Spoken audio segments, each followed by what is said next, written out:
afternoon, everyone. Welcome to the June Design Review Committee meeting. The DRC is a subcommittee of the Historic Zoning Commission, and this meeting is informal and designed to guide applicants through the process of obtaining a certificate of appropriateness or COA for projects within the city's historic districts in light of the Historic District Design Guidelines. Applicant participation in DRC meetings is voluntary but highly recommended. Changes made or suggestions taken by the applicant based on discussions with the DRC are the applicant's choice, but DRC makes no representation as to whether any changes or suggestions made during the meeting will be approved by the voting body, the Historic Zoning Commission. We have 9 items on this afternoon's agenda, one of which has been withdrawn, so that brings us to 8.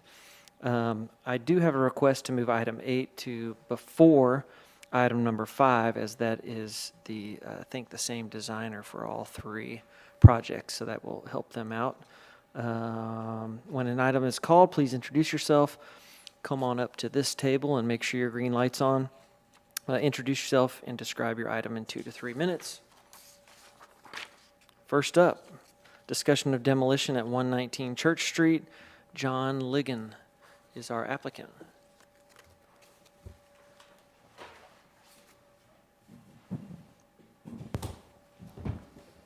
Hello. Good afternoon. Matt Ligon, 110 Winslow Road. And John Ligon, 805 West Main. I know we don't, this is the least favorite thing probably for the board to hear is the demolition, but we've bringing this before the board to get your feedback. There was a large tree from the neighbor limb fell on this property a while back. Property was not in good shape to begin with. We've tried to give you as many pictures as we can to show the deterioration. There is no true foundation, a perimeter foundation around it, and it's just several inches off the ground, and majority of the wood in the house is compromised, and there's almost nothing to code currently where we are. We've tried to, there are 2 engineer reports there, and happy to answer questions. Okay. Is this supposed to be working down here for us? It should The be. TV? I'll let you, if you've got staff comments. He can't see the pictures like we can. We're just flying blind up here. We have our laptops, which is good. Well, they're flipping by behind you.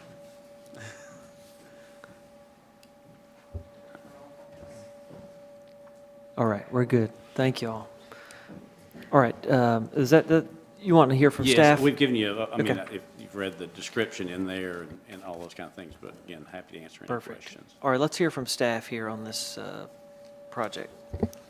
Thank you, Mr. Chair. The property at 119 Church Street is located in the downtown Franklin National Register Historic District.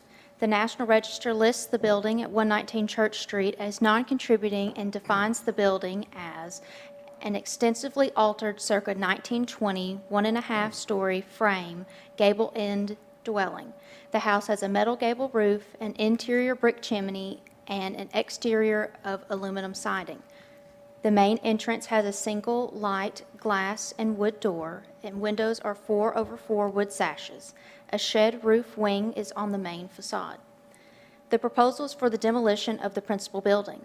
The proposal to demolish the building came before the DRC in July of 2023 following a storm that caused a tree to fall on the building.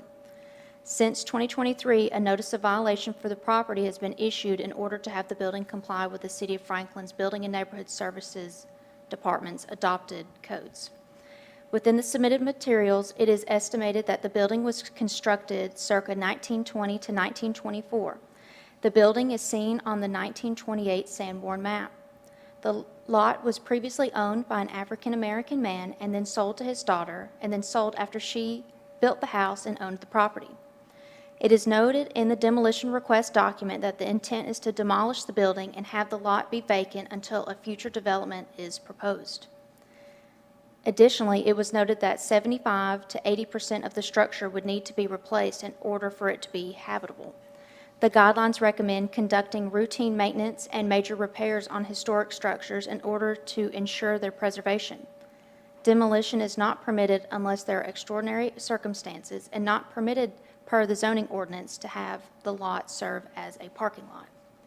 The guidelines provide criteria for demolition, and there are 3 of these guidelines, and it is if a building has lost its architectural and historical integrity and its removal will not adversely affect the district's historic character.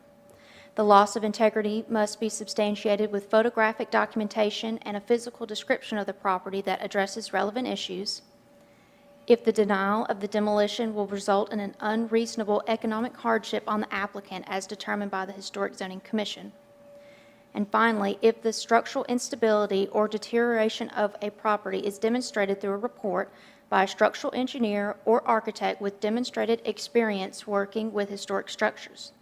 Such a report must clearly detail the property's physical condition, reasons why rehabilitation is not feasible, and cost estimates for rehabilitation versus demolition and construction of a comparable structure. In addition to this report, there should be a separate report that details future action on the site. While 2 reports by 2 structural engineers have been provided, the cost estimates for rehabilitation versus demolition and construction of a comparable structure were not provided. Thank you. Okay, thank you. All right, let's hear from some commissioners here. Anybody specifically want to start us off? Mary? I would say, just to note, the building, I'm sure, was listed as non-contributing because it has aluminum siding on it.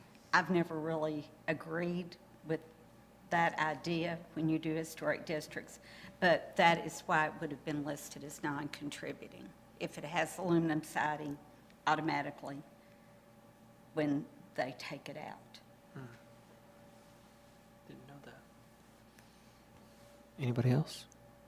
And I would say, Yes, if ma'am. any of you all that know the house that was redone, that Marie Jordan lived in on 96 East, on the left, the big house that was redone several years ago, that was not included as a historic resource when we did a survey because it had aluminum siding.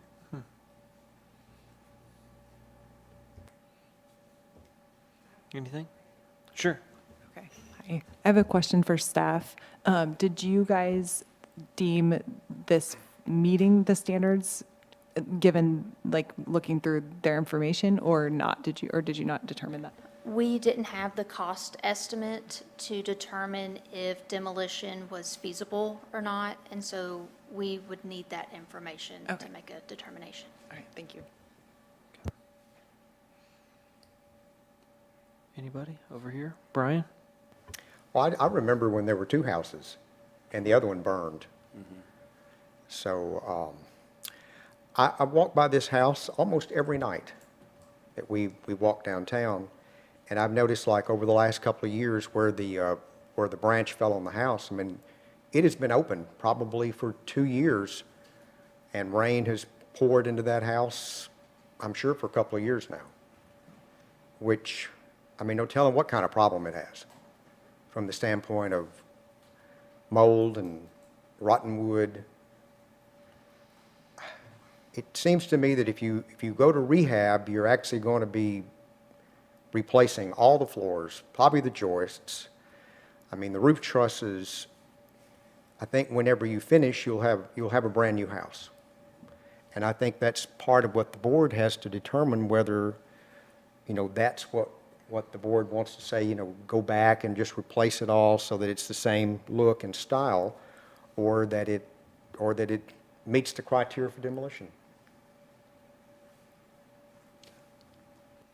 I just want to have a better understanding from staff as to if it were to get approved for demolition, what's allowed to happen on the property after that? So per the zoning ordinance requirements, the lot cannot be, a historic structure cannot be demolished and it serve as a parking lot. Okay. The guidelines do recommend, like, if something is going to be demolished, to have like a future plan. I know in the application it does note that there may be redevelopment for this property and the other adjacent properties. So that is going to be developed and then will eventually come back to y'all, but we don't know exactly what that entails right now. Okay, so is that where that house that burnt down would be, when you say adjacent? Is it those two properties? They can build on both, is that what you're saying? So on the property that was in the request for demolition, it does list 117 and 109 Church Street. I can pull that up on Google for us to view. It does look like right now that this is a concrete block building, and then this is The the other. building that is being requested for demolition right now. Okay, so, Inside that fence is where the second house used to be. oh, I see, okay. So, yeah, I definitely, if it were to be approved for demolition, would want to know what the future plans were for the property. And is that requirement for some type of future proposal just for kind of that structural instability version of demolition as opposed to the economic hardship or loss of historical? It is. Okay. Well, I would say, this is an example of a house being demolished by neglect. So I don't think there's any question at this point that it's in bad enough shape. I don't love the journey, but it is what it is. But I would want to know what if our guidelines specify that we should have a plan for what's going back. I would agree with Madeline on that. Yeah. And I'd like to have staff, if this was approved for demolition, is it only to be replaced in its same site? Or does that go down another area since it's part of a larger property? It would have to meet the guidelines, for new construction, so it would be compatible with what is there surrounding. So, across the street you have the brownstones, but also right there on the corner of Church and 2nd Avenue South, you have a 1.5-story kind of craftsman kind of little bungalow. And so it would have to be compatible with what is adjacent. I'm not sure what might come out of it. There could be another single-family home that would be appropriate to the site. But we'd have to look into, if there are certain zoning overlays, but certainly since there's single-family here, single-family could be supported at this same site. Thank you. And Emily, you had mentioned the Sanborn maps. Does the current footprint of the house, it's kind of got these shed addition things on the front and the back. Does the Sanborn show that shape, or was there any evidence? It's a peculiar form, and so I'm looking at it, and it being covered in the siding it has, and front additions, and all kinds of weird things about it don't scream like this is an old historic house. It just kind of looks like a hodgepodge of stuff. So I'm trying to see is all that original? I don't believe so. I haven't looked at the Sanborn maps today just to refresh, but I do believe that there were some changes in the footprint, potentially some enclosed porches, something along those lines, Okay. to alter that original footprint. Okay. And it was definitely built on a shoestring. Yeah. Okay. I know that Rudy Jordan did over some more elevated architectural styles, but also kind of humble housing on First Avenue, and all those had to be jacked up and have a foundation put under them to be saved. Yeah. And just as a comment, if you look at the photos on page 21, if you look at that fireplace, it does look like a much older fireplace surround. and the age of the house. It does kind of scream old house to me, but Yeah. because of the chimney and the roof form. Oh, yeah.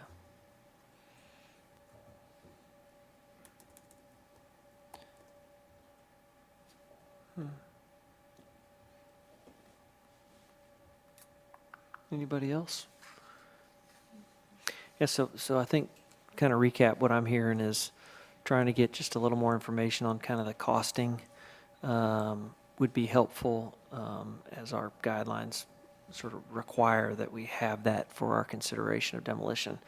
And I think that's, order of magnitude for, it specifically talks about a comparable structure, a new one, what would it cost? And to rehab this, to get it livable, and to a standard that's acceptable, what does that cost? And we get to see those comparisons. And, you've got a lot of photographic evidence and the structural reports talking about lots of different issues. One of the other things y'all brought up, would it be helpful to see the pictures from a couple of years back versus the pictures from now, because they're equally as bad? And we've got those pictures. I guess y'all still have the pictures too. Yeah, we probably do have them on file.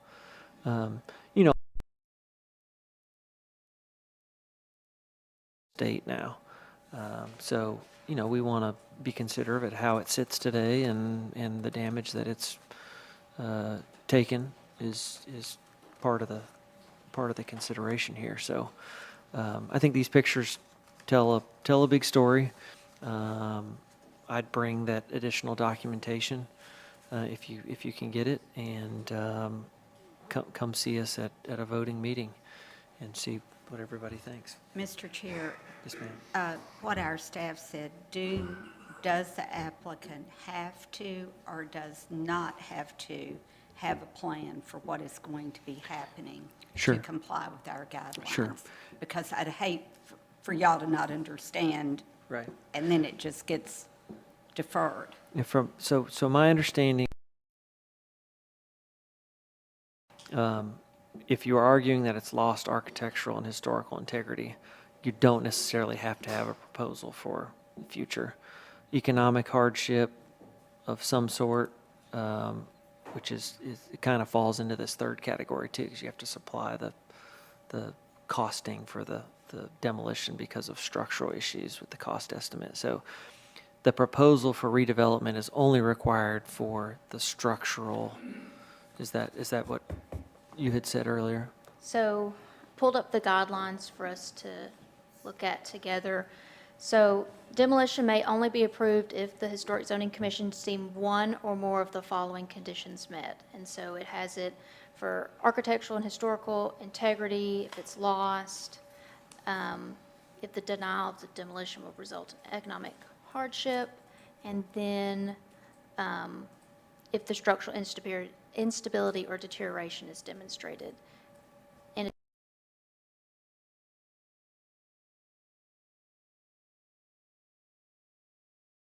Avenue requires the future plan. I'm not understanding it that way, but that's fine.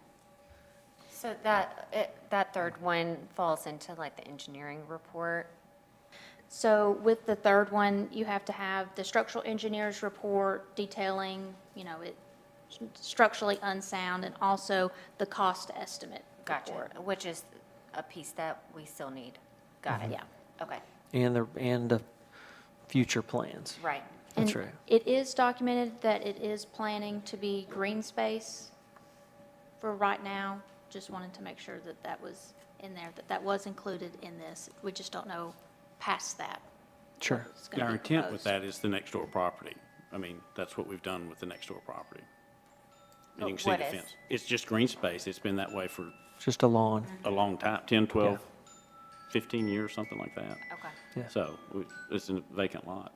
okay. So if I understand it, what we're asking more of the applicant, it's just a cost comparison? Is that what's being asked? And Yeah. future plan. And future And the plans. future plan? And if it's green space, then that's the Great. future plan. If you think you might develop it into houses or more townhouses, or like across the street or whatever, you should let us know that. ultimately, anything you do comes back to us, so we'll get to see it regardless. Okay. Clear as mud? Yeah. Okay. Thanks, Tyler. Thank y'all very much. Appreciate it. There's the sound one. There's a wing, I think, in you and out here now. All right, item number 2. Discussion of Historic Zoning Commission recommendation for public art at 1221 Columbia Avenue. Miss Laurie McPeak, applicant. Good afternoon. Good afternoon, I'm Laurie McPeak with the Battle of Franklin Trust, 1345 Eastern Flank Circle. And we are looking to finish out the artillery display on the east side of Columbia Avenue. We initially thought the fourth and final cannon needed to come through, but that's been cleared up. So that is in process to go to BOMA. This is Mamie the Mule, and she was the lead draft animal for the 6th Ohio. And so we want to add a life size of her to that same area. She'll kind of be in that open area behind the cotton gin, kind of catty-cornered. There's an open space where the tree overhang isn't quite as dense. She will be life size, and if y'all give me a moment, I'll go over here and hold up what the artist has deemed about the approximate length of her. Oh, wow. I know we have the dimensions on it, but a lot of people don't know what 9 feet is. So they were trained to go and lay down after they brought the artillery and the supplies into place. So that was so they couldn't be used for aiming by the other side. And so 9 feet would be from her front foot to the end of her tail. So with the park, after we got city and parks initial, hey, that's a great idea, that's when we started to proceed. She would be mounted on what the parks would deem most appropriate for the mowers. So it would just be enough so the mowers would not have to slow down, or the weed eaters have to slow down to go around her. So just leave her up here for now. The artist was mortified that I would show a flat Mamie, but I said, well, I don't think they'll require a 3D. One of the reasons why we want to use Mamie is we know that she was here. The Williamson County Historical Society has recorded in their Civil War issue, Journal number 38, about Adam Weaver. He was writing for the 104th Ohio, and he wrote about not only Harvey, who we reproduced for the visitor center, he also wrote about Mamie. And so we don't really talk about how troops and cannons and all moved during the war, and this is a little less dark way of talking about war. And by the placement we have suggested, it allows people to come in, and there you can see on the map the approximate place of her. That doesn't have the pathway that the city created for the park, but it kind of starts where the red dots are and moves in and then comes out along, along Stewart or Claiborne there. And so we think by positioning her there, one, it's historically the most appropriate position to have her, but also it would pull walkers in off both of those streets into the park. We want her to be climbable. The artist would like her up high enough so she wouldn't be used by animals as a spot, but we've told her no, the whole point would be that kids can climb on her, kids of all ages. And we look for suggestions as to, what would deem it inappropriate or appropriate, so that way we can, again, work with the artist. And of course, this, after coming through zoning, will go to the Arts Commission as well for that. She'll be bronze. She'll be anywhere from 900 to 1,200 pounds finished. The artist, Janelle Mayer, is the one that did Midnight Sun as well as Harvey, and we will use, during the bronzing process, we would use her felt hat, which of course was written about. We would have that too, which adds a little bit of character. Draft animals weren't unique to the war, but we know that Mamie was here. About 3,000 mammals died during the Civil War, and this is just a again, a way for us to get a little, something more light on this, on the battlefield. Okay.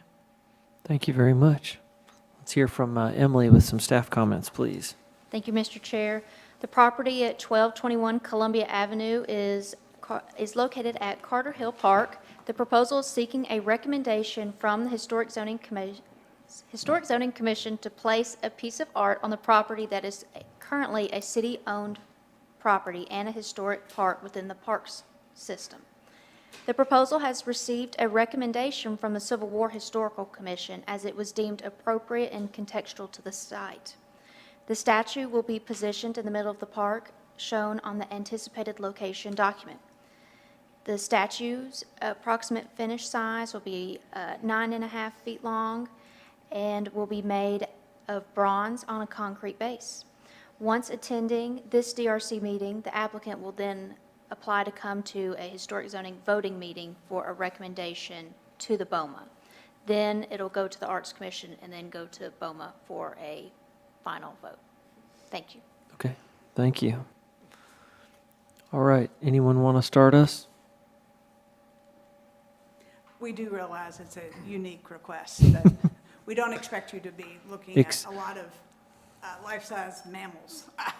Well, so for those who don't know, can you explain the hat? The hat, well, we know that there were a lot of mascots in the Civil War. Just like we think about animals now, a lot of people have mascots, animal love, that sort of thing. We know through individual soldiers' writings that squirrels, dogs, Harvey was one, horses, and so we think, we don't know specifically, we have some additional individuals doing some research who are a little bit more engaged with the mammals. It's just not a subject that is grossly talked about, but we know that she had a felt hat that the soldiers had made made her more of a pet per se. She couldn't wear a collar because they would harness her to carry the yoke. So that's the hat. Okay, So we think that makes her unique to being Mamie instead of just a mule. just a mule, We know right. that Mamie was here, and that was her name, like M-A-Y space M-E. Don't know how that came about either. All right, thank you. Anybody? Well, I would say it's a very appropriate historically to have this in context, which you do, on the battlefield. We know without mules and horses, provision supplies, we never have gotten where they were going, including cannon. So I see it as a very appropriate to have on the battlefield. I like the actual idea too, less dark, because it's more than just maiming and killing that involves armies and the moving of armies. And so it'd have my vote. I agree with Brian, and it already has us smiling up here, so it adds a lightheartedness that I think is nice for the area. And I think it expands the interest of Civil War history to include more than troop movement, but I was going to say human stories, but I guess to include mule stories. Mule stories. Yes.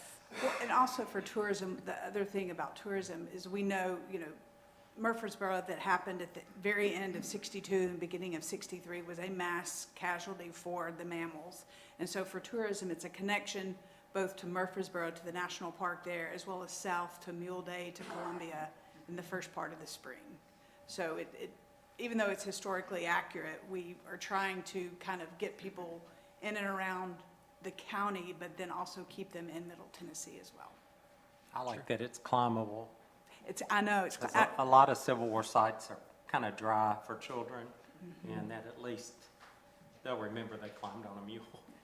in addition to having, if we're able to get Mamie on the battlefield, we would like to do some sort of activity book that connects her to Midnight Sun, who's at Harlansdale, as well as Harvey, who's already at the Carter House Visitor Center.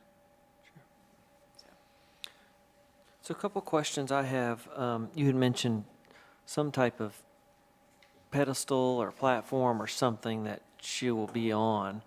I think we would probably want to have some information on that before we voted, whether it was a concrete pedestal, is it flush to the ground, is it something that is up in the air so Well, that they can hit it right. with the mowers? Well, What is since this is it? a city park, Lisa Clayton, her team are the ones that poured the concrete foundation for the 3 cannons. They've positioned those, they're waiting for the 4th cannon to come in. And then the limber wagon and the caisson that's there. And so they know, once at the foundry, they will determine, is she 900 pounds or is she 1,200 pounds? Then the foundry will work with the city of Franklin Parks to create the density and the structural needs of that concrete pad. But again, the concrete pad, it is pretty much flush with the ground. Okay. It might be, it's going to be a little bit lower to the ground. They'll dig just for the weight of her, but she'll just be up anywhere from 1 to 3 inches off the ground, just so the mowers do not bump into her. Okay, good. So it's concrete. It is concrete. It will be the same material. It might be aggregate if that's what they used underneath the caisson and the limber. It looks like that is what they have under the cannons. Yeah. Yeah. And so aggregate. for consistency, Sure, look for sure. them, for the parks, we will abide by them as partners in the project. And then I'd love to see a little more detail on the location. That map that they have, like you said, doesn't show the sidewalk or anything, and that's probably fairly easy to put together with a Google Earth image if it's on there, or taking a picture of that and overlaying it in the field. Something more than kind of that diagram, which is very diagrammatic. I'd love to know exactly kind of where it's going to sit is important. There is limited space over on that side, because if you're looking at the map now, to the rear of the animal, to the rear, there is the cotton gin foundation. And so we have to have it far enough off of that, but we want it far enough off also the property line too. So there is a triangle, so we can pull a map together. Okay, perfect. To do that. And I was going to ask if you'll note the cotton gin footprint Yes. on that. We'll do that in the Google Earth. We should be able to do that. Perfect. Also, too, I'd like to ask you, part of your design consideration, since you're wanting children to climb on it, have you considered something else other than bronze? No, we have not, for durability reasons. Okay. Yeah. Just as another option, like playground equipment would not be so hot for children, to climb on and stuff. Right. Bronze might be Well, somewhat inhibiting. Put it this way, we're not building it for playground I equipment. understand. But we do want to make it sturdy enough for that, but, so we'll look into that, but. Thank you. And the heat will determine whether you sit on it or not. Correct. My We kids will hope. try. We hope. All right, anything else, anyone? think Well, yes, just ma'am. got to remind everybody, once upon a time, this was the Domino's and Pizza Hut site. Yeah. Well, and that's what we're trying to soften it a little bit and also expand interpretation. Sure. Yep. Yeah, I'd say this is a better addition. Yes, it's good. Thank you very much. Have a good afternoon. All right, item 3, discussion of awning alterations at 900 Fair Street. Stephen Scott. Good afternoon. Hi. Good afternoon. Stephen and Kathy Scott, 900 Fair Street. Hope everyone's doing okay today. This will be probably less interesting than maybe The Hatted Mule. we are seeking your guidance and, to figure out what may be appropriate and both aesthetically and historically to change out this green awning at 900 Fair Street. You're seeing pictures of the current house. This house actually has somewhat of an identity crisis in that you see it as a brick, maybe Tudor, maybe not, but it was actually built in the late 1800s, early 19, as a wood siding house, and we have those photos. We've also have photos of the house, and that's the house from many years ago. Had no awning whatsoever on it, obviously, so the green awning that's there now, the circle awning, was not part of its original plan. So We bought the house about 4 years ago and have been making steady improvements on the inside. We haven't done a ton to the outside. We've taken the screens out and made it a little more aesthetically pleasing, but the awning is one of the last things on the front that really kind of bugs us, and we don't love it, or looks a little bit like an insurance company as you come in the front. So we want your guidance, and I gave Emily a packet of just some things for thought, just some awnings that are stock photography, that just to have talking points of what's good, what's bad, what's a no-go, what's maybe an option. These aren't photographs from downtown Franklin, but they are something that I think, if you look at back at the house again, to the left, you have the metal topper over, whatever you call it, over the window. So some sort of repeat of that might be in line. Hopefully with your guidance you can let me know that. So we're kind of just in the beginning phases of trying to figure out what to do, and before we get out over our skis a little bit on design, we wanted to make sure we got your input and let us know at least an avenue to start down. Okay, thank you. Let's hear from Elizabeth, has some staff comments. Thank you. So as noted, this site has a unique history and was constructed circa 1885 in the Queen Anne style, and featured a prominent square tower, and was remodeled and bricked in 1940 to appear more as an English cottage. The building is considered contributing, and as the applicant has noted, they are requesting to replace the existing awning over the front entrance to the building, and the current awning shape does not relate to the opening's shape, but does relate to the shape of the punch openings on the front porch. So the guidelines recommend the following for awnings on historic residential buildings: to determine whether awnings are compatible with the architectural style, and to design them in traditional locations, fit the awning proportionately over the window or door openings, to use a color that is compatible with the overall scheme of the building, and to use duck canvas or cotton and polyester blends with or without acrylic treatment, to avoid vinyl awnings, and avoid covering architectural details. So the use of a metal awning does not meet the recommendation of the guidelines. The use of the metal does not appear to be consistent with awnings used for Queen Anne buildings. However, they are seen on English cottages, a style that we do not have many of in our historic districts. However, there are not any other examples that I could find of existing metal awnings on historic residential building front facades. However, as noted on the front of this building, there is some metal detailing for the hipped bay on the front facade. Feedback on if the proposed material and design is appropriate for the age and style of the structure would be helpful, as this is a unique building and the guidelines do not recommend metal as an awning material. Thank you. All right, thank you. All right. You want to go first? You can? All right, thank you. I'm thrilled this awning's going away. It is something that every time I've looked at it for how many years, decades, I just felt like it does the house no favors. So I think I could support a simple metal awning or none. I think none is an option because you do have shelter. And we did sort of consider that. However, I don't know if any of the imagery shows you, but there's quite a lot of woodwork on the interior portico. I mean, under there, yeah, we can sort of allude to that.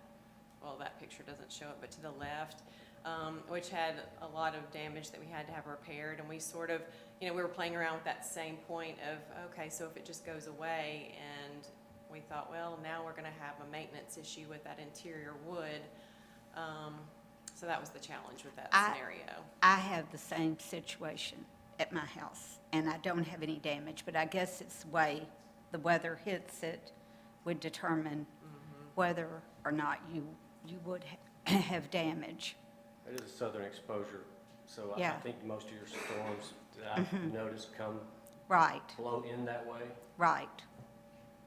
So The one that you show to me on the larger white brick, it's maybe says, hey, I used to be a little bit Victorian.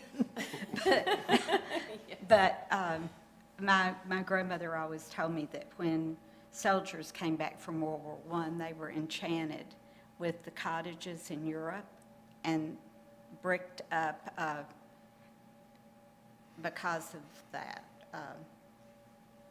The Dan German was stoned up.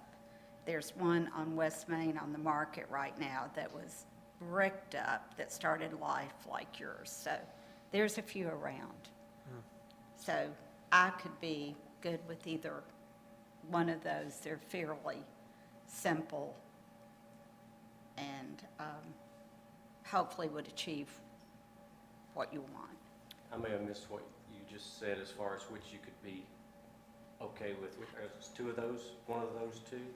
Those are the more simple ones, and if our guidelines aren't really encouraging of awnings on the front of residential, I don't think, but are they? Just out of They fabric. allow them Out if of they do. fabric, yeah. In fabric, it's recommended, yeah.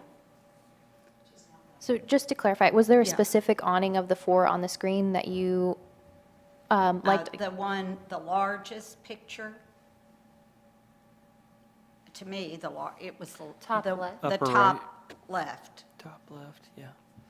or the bottom right. I think those two are probably more consistent with the current Yes. metal that's above the Yes. window. And that's, the location is right beside it. It's Right. immediately within a foot or two of it. My question is, which do you prefer? That's not a question that even matters. Well, Which does she prefer? Oh, that's true. well, you as collective. I get what you're saying. I'll let her answer that.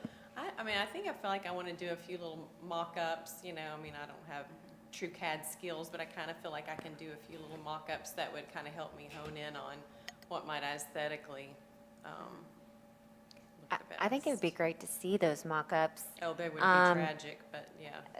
Hey, we get all kinds of sketches, but I do understand what staff is saying as far as the awning kind of repeating those arches on the side, so complete removal of it, we'd have a squared off entrance next to 2 arches. And then looking at your inspiration pictures, I agree the top left is probably the most consistent with the architecture, but where that concaves and your current metal roof convexes, you know, if there was something more consistent with the current architecture that could go over that without having square arch, but be consistent with the roof that's already there. If we could find something in your sketches like that. And even something that almost is like an eyebrow, you know, going over it, as opposed to just a straight line or something that, you know, the top right one I like only because this house had a mansard roof and you can see, and it had a tower, you can see vestiges of the mansard roof at the very top. But I think maybe something that is a little rounded, that complements the round. And I think what sort of helps with that is when you've got the bracketing that alludes to that sort of arc, it kind of like, okay, I'm dealing with a squared off and I'm still trying to achieve a curve, you know, how do I do that? Well, That's kind of, you know. What also makes this a little difficult is the opening's pretty wide. You know, a lot You're of these, exactly right. a lot of this look, which your house almost has a Tudor feel. Correct. A lot of times the entrances are arched You're ways, exactly right. so. Yeah. I thought I read somewhere that we were trying to stay away from, if the entrance is squared, we Yeah. tried to stay away from the rounded. That- But I know we got rounded over here on the, Yeah. so I'm back to an identity crisis. Mr. Chair, I would say that follow the form of the door entrance trumps working with those arches. And there are many squared elements on the front of this too, if you look over to your, so to me, the whole time I've gone by and looked at this, it's, to me, very contrived looking Yes. for the shape of the door entrance. So I appreciate it, but I think, in my mind, the door shape trumps the arches. And I think several different things that you like bring in that show, you know, Let's- Yeah. what you like. Yeah, that's what I was going to say is find something you like. And I think most important is that it sits in that wall space nicely. It is a broad opening, which means something akin to that one image we liked that was kind of straight back might get those margins next to your eaves really close because it's broad. And sometimes those proportions cannot play as nice. I think what's appealing about like the upper right-hand side, not advocating for that specifically, but it's proportioned well in that small gable, right? Something like the bottom right-hand is going to be a lot wider than that, and depending on the slope, That's a might really really good- fight those margins. exactly So right.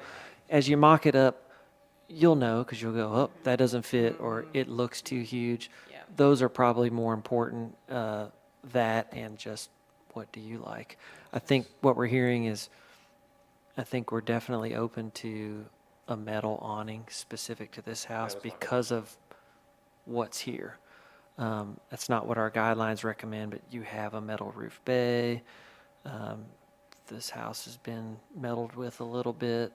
And the recommendation from the guidelines is to maintain special architectural and masonry details. Well, there aren't any underneath that awning. It's just regular bond brick. So there's not like a brick row lock or a limestone lintel or anything special. So I would feel comfortable with you doing some metal there. Is there any consideration or thought going into that both outbuildings are now metal roof buildings, same color as our, over the windows there? So just from a consistency standpoint, doing something in that, does color matter at all? Or does It does. It does. I mean, I mean, the guidelines even say to kind of keep it consistent. So the And when you have a precedent on the building or your outbuildings, it's like, well, go with that. Is usually the way we push people. Because it makes it more compatible with itself and with the neighborhood around it. So, anything? Do you have something, Holly? Yeah, I was just going to say, I think because of all the shapes you have going on the front of the house, it's definitely a design challenge. And I think that when you use Photoshop or whatever you have to just put them on there, I think it'll be pretty obvious what looks good. And so if you just put a few options up there, I think then everyone can discuss them. And I think it'll be pretty easy to pick probably. So. Understood. And what I'd say too is it's very hard because of the format for us to review lots of different options in a voting meeting. This is a better format next when we month, can here's go, what you're saying. don't like that. This looks like it fits Yeah. better. In a voting meeting, we have to go, I move to approve that one. And if nobody likes it, we may be there for an hour. want It's just, it's a bit more formal. So we would encourage you to bring options back here before you bring one that you really like and that you got good feedback on from staff, from us, to a voting meeting. Is that fair? Mr. Chair, I have one more comment. Yes, too. ma'am. When you come back with your photoshopped images, could you do a Photoshop one with no awning at all? Actually, we can show you what it looks like I've with got a no photo awning. now, but it's on my Okay. phone. It's Yeah. just- And my other thought was, take the awning down, you don't like it anyway, and do your photoshopping take a picture of it with it off the front of your house, and plop your new ones on I there. will say, I mean, I'd be happy to show you this picture now. It doesn't look finished. I can Something imagine. just looks like it's Yeah, it looks got its tragic. nose busted or It something. really It's does. just. Okay. It's, your vent's really, really high, so there's a big forehead between it and the opening. Yes. It's and- true. Tell you exactly what's wrong And with the it. other challenge is, when they installed the bracketing for that awning, there is a lot of glue residue, and you can tell that with the house and the kind of brick That's texture. the brick is a textured It's brick. extraordinarily textured, and so It may never come off. yeah, it may never come off. So we've got that challenge of that silhouette, you know, that's going to be left behind, you know. So, I mean, I've struggled with this so long. You know, I'm like, oh my gosh, do we just change it and make it black and just hopefully aesthetically it goes away? Because that is a real challenge. You've got a ghosting of an arc. I mean, that is really.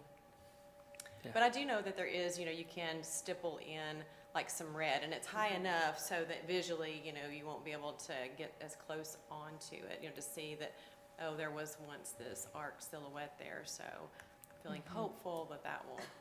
Yeah. But anyway, so that's why, to your point, I would not just remove it and hang out with it, because I know from some other issues with the house where, you know, I'm detail oriented and I'm always glancing over at those weird things that are happening. So I'm like, oh gosh, I've got to just let this sit here. And it's funny what Mary said, you know, about looking at this awning.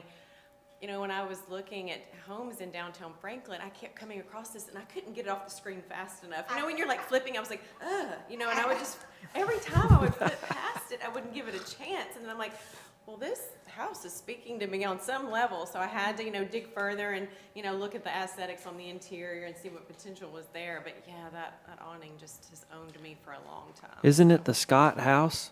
And now it's the Scott House It's again? the Say Say Sisters. Sisters. Okay. Say Scott House. S-E-A-Y. Yeah. Also, Interesting. too, I would Yes, ma'am. add, consider how much it projects off Yes. from the house as well. So Yes, simple correct. seems to be kind of the look that, the options that you showed us, the simpler the better. Yeah, I agree. But again, you're going to have to deal with how much you want to cover, You're which was exactly right. there, but then maybe a reduced projection would be the best bet. It sort of mimics, too, the existing metal roofing over that Mm-hmm. protruded bay as well, but, yeah, it's a real challenge here. And, but less is more, simpler the better, I think, is probably what give you, you know, a good fit. Yeah. And Thank you. for me, I mean, we're not to consider landscaping, but Smilax is always such a friend. I've put it on every house I've Wait, now lived say in. that again? It's at, on 7th Avenue, there's a little Victorian cottage. It's an evergreen vine that Yes. never clings to brick. Oh, I don't know It- about that. It will find a gutter, but you can clip it off easily. If you end up with a residual problem on the brick, you can't do anything with. Everything green I touch dies. Well, same, yeah. Mm-hmm. It's a challenge. All right. Okay. Appreciate y'all. Thank you very much. Thank you. Okay. Item number 4, discussion of partial demolition and an addition on the principal structure at 212 Lewisburg Avenue. Don Burke. How you doing? Good, how are you? Good. We have a packet here. Yeah, that is late entry, given that we had a kind of a compressed limit of time to get in on this DRC from the last HCC, which we may have moved to too quickly anyway. After our first 2 DRC meetings, within those first 2 DRC meetings, the proposal had remained doing something that was akin to, you know, a low-pitched hip roof on the second level, projecting off the building to a sort of an aproned hip roof around the perimeter of that to minimize scale.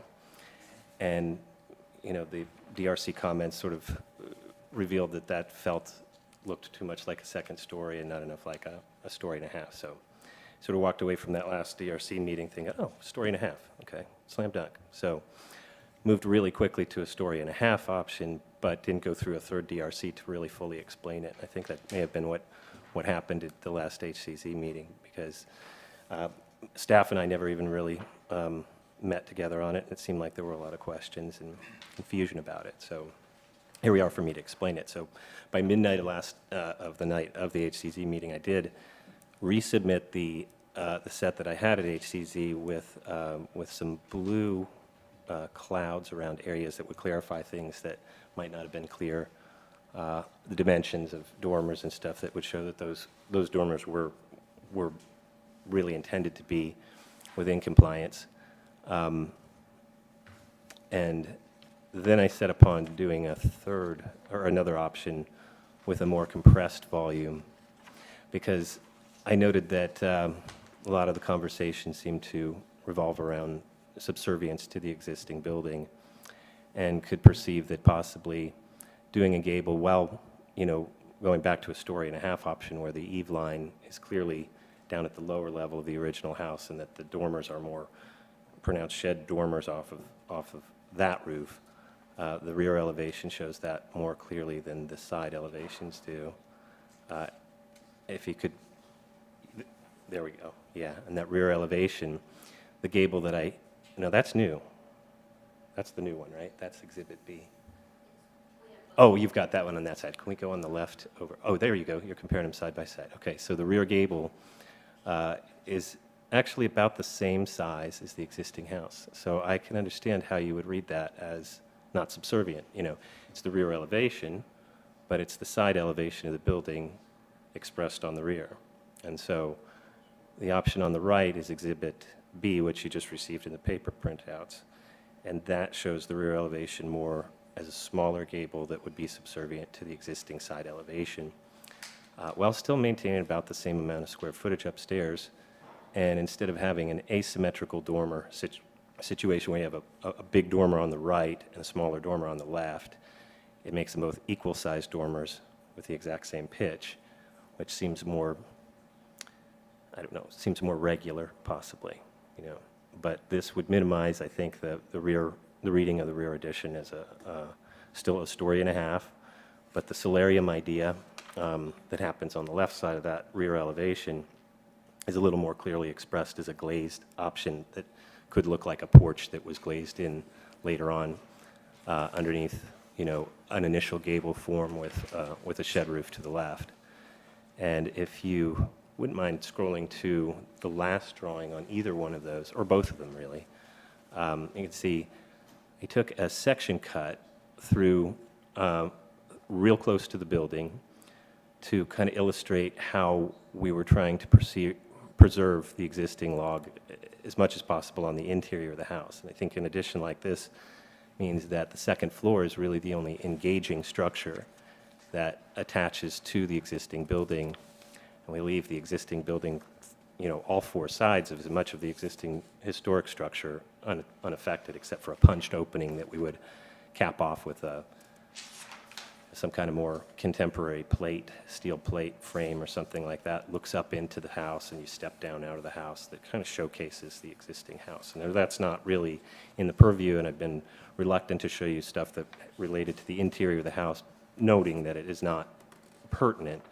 But when the question did come up, are we obliterating that corner with the solarium, I thought this would be a good way to illustrate that we aren't doing that actually it is visible through the structure. And I think that, even though we wouldn't be, because it's not within the purview of the historic district to say what we do to the interior portion of the building once you approve something like this, then I would expect that you'd look at it and see how detrimental it would be to try and build it any other way than this. Because if you did try and take that log out of the inside, when you've done so much to pull away from it and put glass right up to the side of it, it's sort of asking you, why did you take off the corner of the house? It won't make sense, even though it's kind of a risky thing to do, to leave an exterior of a building exposed to an interior. So that's the reason for the section. So if you compare the two, you can see the volumetric side of a complete A frame that would engage the building would attach to more of the existing structure than a smaller one with a shed roof off to the side that caps over the area that has all the glazing around it that makes it look like a solarium. So that is, that's the reason for the late entry on that. It took a little longer to draw than I had that night. All right, thank you very much. Let's hear from Elizabeth. Thank you, and thank you to the applicant for returning to discuss the addition onto the principal building at 212 Lewisburg Avenue. And to recap, the addition was deferred during the June Historic Zoning Commission meeting, but the demolition of the rear non-historic screened porch and new accessory structure were approved with conditions. The reasons for the recommendation of denial from staff included the following guidelines: to use roof dormers instead of wall dormers, and to have a pitch of at least 3/12. Be recessed at least 1 foot from the exterior building wall, to design doors and doorways over an addition to read as secondary in appearance and detailing to the historic building, and to design the addition so that it is lower scale and height than the historic building. The appearance of height should be designed to be minimized from adjacent properties. I'd like to thank the applicant for providing additional information on the north elevation of the distance from the exterior wall, as that cleared up some confusion for staff on the plan set, and it is not a wall dormer. The proposed dormer is set back from the exterior wall. However, the pitch is below the recommended roof pitch of dormers, which is 3/12. The proposed dormers are on a less visible facade, and as noted by the applicant during the Historic Zoning Commission, they do closely relate to the pitch of the dormer that is found on the rear of the building, which is a 2/12 currently. The height of the addition remains the same as which was included in the Historic Zoning Commission application, with the height being approximately 4 inches lower than the height of the main ridge line. I don't know if that's the exact same in the second set of plans, but that's what was included in this submittal. The proposed entrances on the addition utilize transoms and side lights, which are inconsistent with the simple design of the entrance on the front of the principal building. Feedback and discussion of the height and subordinates of the proposed addition in comparison to the principal building, as well as the design of the entrances and slope and pitch of the dormers, would be greatly appreciated, as well as consideration for the late addition of the design packet, which staff hasn't had a lot of time to review today. Okay, thank you, Thank you. Elizabeth. All right, anyone want to volunteer?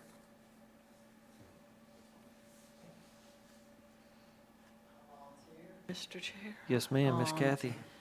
I think what's submitted by the applicant is a very handsome approach to minimizing this addition. It's only the second-story addition, really, but it does fall under the pitch, and it does shrink in a little bit, so that really gives a less massive illusion. Are you referring to the one submitted or the paper copies? Or The paper copy? Okay, Paper just to copies. be clear. Yeah. Sure. Which if you'd like to consider just that option, I think that works well for us as well, because recentering that, the ridge line of the addition does move it to a better location on the existing building for the hallway to feed down into it. Align. So it's one of these areas where you guys kneecapping me left and right actually turned out to be a good thing. Good. Anybody over here? I agree with Kathy. I think this, I liked all the inset kind of dormers and things on the previous, or the submitted version, but it also can get fussy and lots of flashing, and there's, this is a simpler approach, which usually is just better overall because it doesn't detract as much because it's just not so fussy. And the mass does feel better. I look at this and I don't feel that two-story that we did before. And I know it's just kind of these expressed kind of eaves, and you've got a dormer set back a certain distance. So in 2D, it still looks like a lot of wall. Yeah. Our guidelines recommend 3/12 pitches for dormers. I understand the limitations here because the whole upstairs of this thing's not 7 feet tall or something. It's pretty short. So you've got some limitations there, and the existing dormer, I think, is 2/12. It is. So it's close. I think, to get you some usable space up there, I think this is a good approach, and I could concede on that 1.5/12 pitch because there's not really any other way to get livable space at all upstairs. I did try. Yeah, but it did, you're right. I mean, even at a 2 and 12, it wasn't really offering 50% occupiable space up there underneath. I couldn't get to 50% of 7 feet. So I think, I wasn't here for the voting meeting, but the double hung solarium in pairs came off nicely. It looks like what was an old timber porch that was infilled with some traditional windows that sort of match the house. So Now I maybe think that more was so good. with a shed roof over it instead of the bigger gable, too. I Yeah, think, yeah. So Also, I think did switch out windows on the second floor. One comment that was made at HCZ was about the use of casements on the second floor, which, I described, trying to describe the nuances of using a picture unit that's a double-hung picture unit with a sloped inset window with a sloped sill. I just switched them out to smaller double-hung units so that everything's double-hung. Oh, I also put made the doors on the rear half glass instead of full glass patio doors too. Did that on the solarium addition and also, or the solarium side of the building, and then also the entry side from the garage. Okay. Yes, ma'am. Mr. Chair, my comments would be, every elevation to me is improved. I still have a bit of an issue with the north elevation because you can't see the corner of the house. And I just wish there were some way that you could manipulate it to see that corner. I don't know what that is. Also, double doors on this style house are pretty foreign, and I think if you took up that space, maybe between the windows, so it did look more like an enclosed porch and had a single door, that it would be more sympathetic to the style of this house. Since it's a pretty, big addition. It's, it's a big addition, so expressing a little bit more of a marriage to the simplicity of the original house. So just a single leaf door instead of pairs A single anywhere. door, and then however you design it, but everybody was saying if it looked like an enclosed porch, so if it did, the spaces between the windows having a little bit more meat to them might be a way to do that. But however you do it is fine with me. Well, I would probably, my first approach would be to probably remove one leaf of the door, leave the other door where it is, and do a double hung right next to it, instead of trying to center a door with Yeah. side lights on either side, making Right. it look more grand. Yeah. Yeah. I think she was mentioning some moles between these pairs of windows as being a little more expressive too, which you look at the double hungs on the original building there, it looks like it's a, big 6-inch mole or something between pairs. I think that's Oh, what yeah, you're yeah, saying, yeah, filling yeah, up some of that space to get to a single, but However, it's the there's the all comments. kinds of options. Yeah. And I would agree with what the other members said about the no transoms for the same massing reasons with the original house. You mean even on the solarium side? We just started calling it the solarium side, Solarium, but I yeah. mean, on that you would go with a Solarium's a good blank word. spot there with no glazing above it? Yeah, I'm back and forth on that because transoms, especially on this house, would be uncommon, but you also, to have a blank panel up there draws attention to it massive. Because it's timber framed, and that'd be the It's only timber spot look, that's yeah, not yeah. It's look kinda- like porch anymore. It would look like a later infill of, something. Can you get one taller door? Oh, a really tall door, yeah. Yeah, I don't know how tall it guess. would be. Yeah, well, 10, it's almost 10 feet tall. yeah, it'd be a big door. It'd be tall. We could definitely do it. Big door there. It's not on this house. Not on this house. With the massing, if it was the choice between those two, I would pick the transom, but I do see siding on other parts of the house, so. But the front door of this house is it's a really appropriate door for this kind of style. It's almost because it's trying to be a log cabin, it's got a very solid door, just a peephole in it, and it's just doubled 1x6s. It's a really thick door, but it's a real, kind of it almost looks like it's designed to repel Indian attacks or something. It's like a big, But- front door, but side and rear doors I'm on s- additions are oftentimes broken down with a lot more glass and, I'm they're not sympathetic to security glass driven. in this particular Okay. place. Yeah.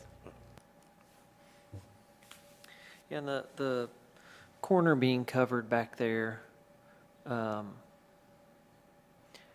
think you were explaining it as though it's that portion of the building is very transparent and glassy, so Yeah. that corner will be there, it's just inside the glass. Yeah, it's inside the room, and the floor, is designed to be a flagstone floor, so it's extending from an outdoor patio through, and through the porches into the house, making the whole living room and kitchen feel like claimed exterior space to begin with a lot of transparency between it. And so, during the day, on the north side, you'll still be able to see through it because it won't get the glare of a the glare that would be caused by a south-facing elevation. But at night, when the lights are on, it's on show in the corner of the house. It's really see-through.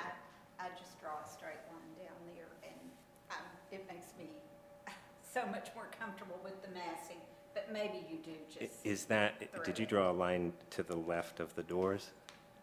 Yeah. Yeah, so that the addition would turn back and go to the house. It will turn back and I'll see through is what you're saying. And Yeah. I looked at that option, but what happens is then the insulated structure ends up engaging the corner with the little Lincoln log blocks on it, and it obliterates it. So you have to take those out. So keeping the wall straight is the only way to keep the whole corner expressed. In a way, you kind of lose it. You also lose passage from the interior of the house up to the dining room, with the step downs. But Yeah. Did you guys have anything on this one? Anybody?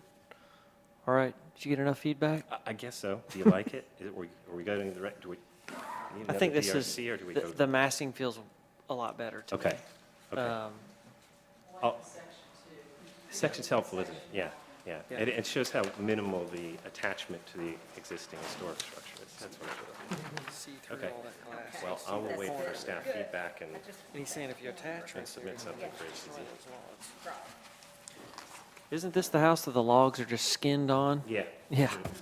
And so are the timbers that would make the solarium too. Yeah. So it's a Okay. veneer. And also, the north elevation is, you don't see it. It is this lot is very forgiving. Yeah. And so reducing the massing, I think, really satisfied Yeah, some of the I think concerns I had. Also, the ridge lines of the two neighboring houses are quite a bit higher, and they They have quite are? a bit of volume in them, so this is And sort of sunken into the neighborhood. It's a big thing. lot. Mhm. It is, yeah. Okay, thank you so much. Thanks. All right, and we are moving 8 right before this one, is that true? All right. I had a note to remember it. Item 8, accessory structure alterations and an addition at 334 3rd Avenue South.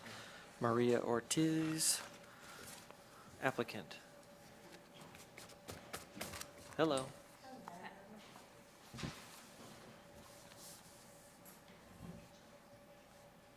I know we've got about 15 minutes before Christine has to leave to go pick up a child, but we'll get through what we can get through, then I'll finish up the rest. Okay, perfect, thank you. Good afternoon, I'm Christy Ortiz with 906 Studio. I'm here presenting the renovation addition of the 334 3rd Avenue South.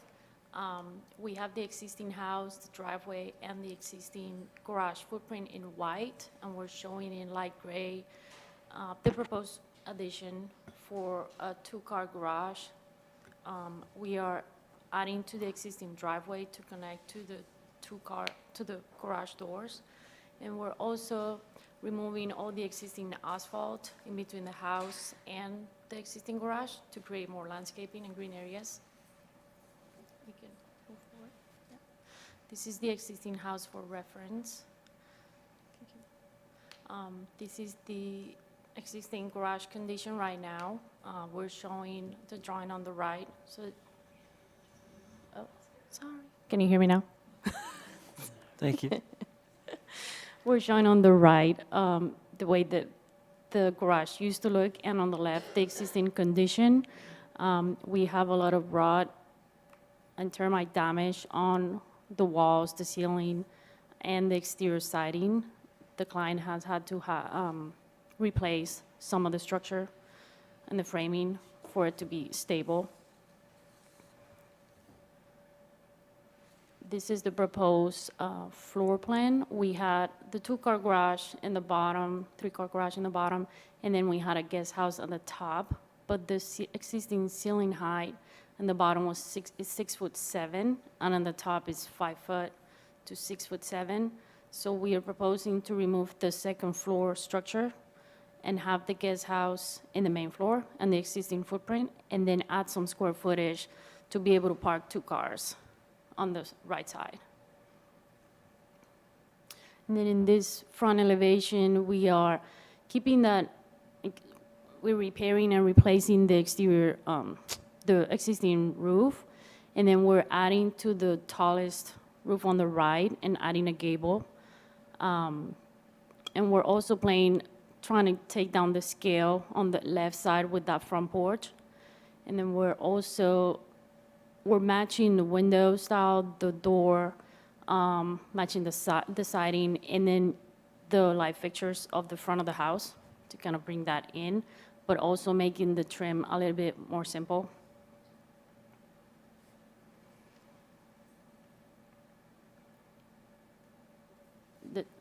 Here we're doing, the client is having issues with water coming from the rear neighbor. So we're trying to do some masonry on the bottom so that we can try to waterproof the existing garage right now. And then the next sheet, we had a few alternative elevations, trying to play with shed dormers and metal canopies and wood brackets, still keeping the windows and the doors like the front elevation.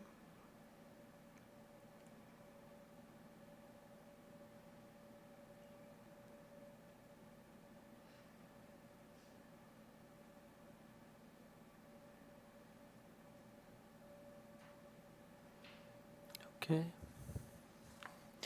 All right, let's hear from staff on this one. Elizabeth, looks like this one's yours. Thank you. So this property and structure came before the March 2025 DRC to discuss alterations that had been completed on the accessory structure and a possible 2 courses of treatment at that time. So the applicant has returned with a few options for an addition to the accessory structure today. The footprint of the principal building is needed to confirm the permitted size of the accessory structure, as it appears to exceed the permitted size currently. Our zoning administrator has commented that the accessory structure footprint shall not exceed 50% of the building footprint of the principal building. As proposed, the addition cannot be approved by zoning without a variance. So if the footprint of the principal building, just as an example, is 2,200 square feet, we don't know the definitive size. This is just kind of playing with numbers. The permitted maximum size of the accessory structure would be 1,100 square feet, 50%. As proposed, some of the addition would need to be removed to be within the permitted size allowance, or a variance would need to be pursued for the size. So the guidelines, we'll move on to just other recommendations. They would direct the application to be reviewed as an addition to a historic residential building because of the age of the structure, and the design options propose an addition to the front and side of the existing structure. The guidelines recommend an addition to the rear or side of a structure. However, since the building has been extensively altered and the left portion of the building does seem to be, I guess the right portion of the building does seem to be a later addition, an alteration or addition to this portion of the building could be appropriate as it makes the overall structure more compatible with the district, as it currently reads more as a 2-story structure today. Additionally, the structure has minimal visibility from the street due to the placement of the principal building. At this time, we would like to focus the conversation on the size and the design options to give direction. Option 1, without the front porch on the portion of the building that is more historic, appears to be more appropriate, as that alters the most historic form the least. So removing that front porch would reveal the form that was seen, probably.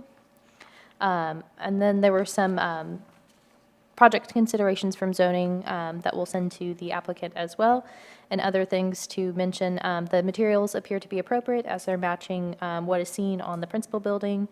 The front entrance does not appear to be subordinate to the principal building front entrance, as it is matching what is found, so the guidelines would recommend doing something a little more subordinate to what's existing, and additional information and specifications would be needed to be, to review the proposed materials to match as well. Okay, Thank you. thank you. All right, let's start at this end. And I think if we can point out, did you all say this was not a contributing structure? Is that correct? So the accessory structure, it was, I believe in like the 1980s National Register listing, it was noted as non-contributing, but then in the updated version of the National Register listing for the district, it wasn't noted at all as being on the site, so. It is non-contributing. But due to age, it would be considered historic at this point. Sure. And I think from some of our other studies around town that we have the ability to call things contributing for ourselves. So, okay. Anything over here? You got a thought, Bob? I remember, a couple of months ago, coming to design review, and this just seems completely anathema to what we discussed. We were talking about keeping the structure similar to how it is now, except, so much has been taken away from it, added to it. I know the applicant had concerns about the height of his vehicle getting in there. So I'm a little confused on this total reconfiguration and addition. And plus, as staff said, it's over its square footage, allowable square footage. So I'm just a little confused on the whole stylistic change. Okay. Madeline, anything right now? Do we know what the square footage percentage is? The principal building footprint wasn't included in the application, so staff doesn't have that information or what the size permitted would be. Okay. I guess in this one, I was talking to Emily, there was I guess they weren't sure about if the main house had an existing addition or the back was already part of the house, and if that's counted as part of the main house or already an addition.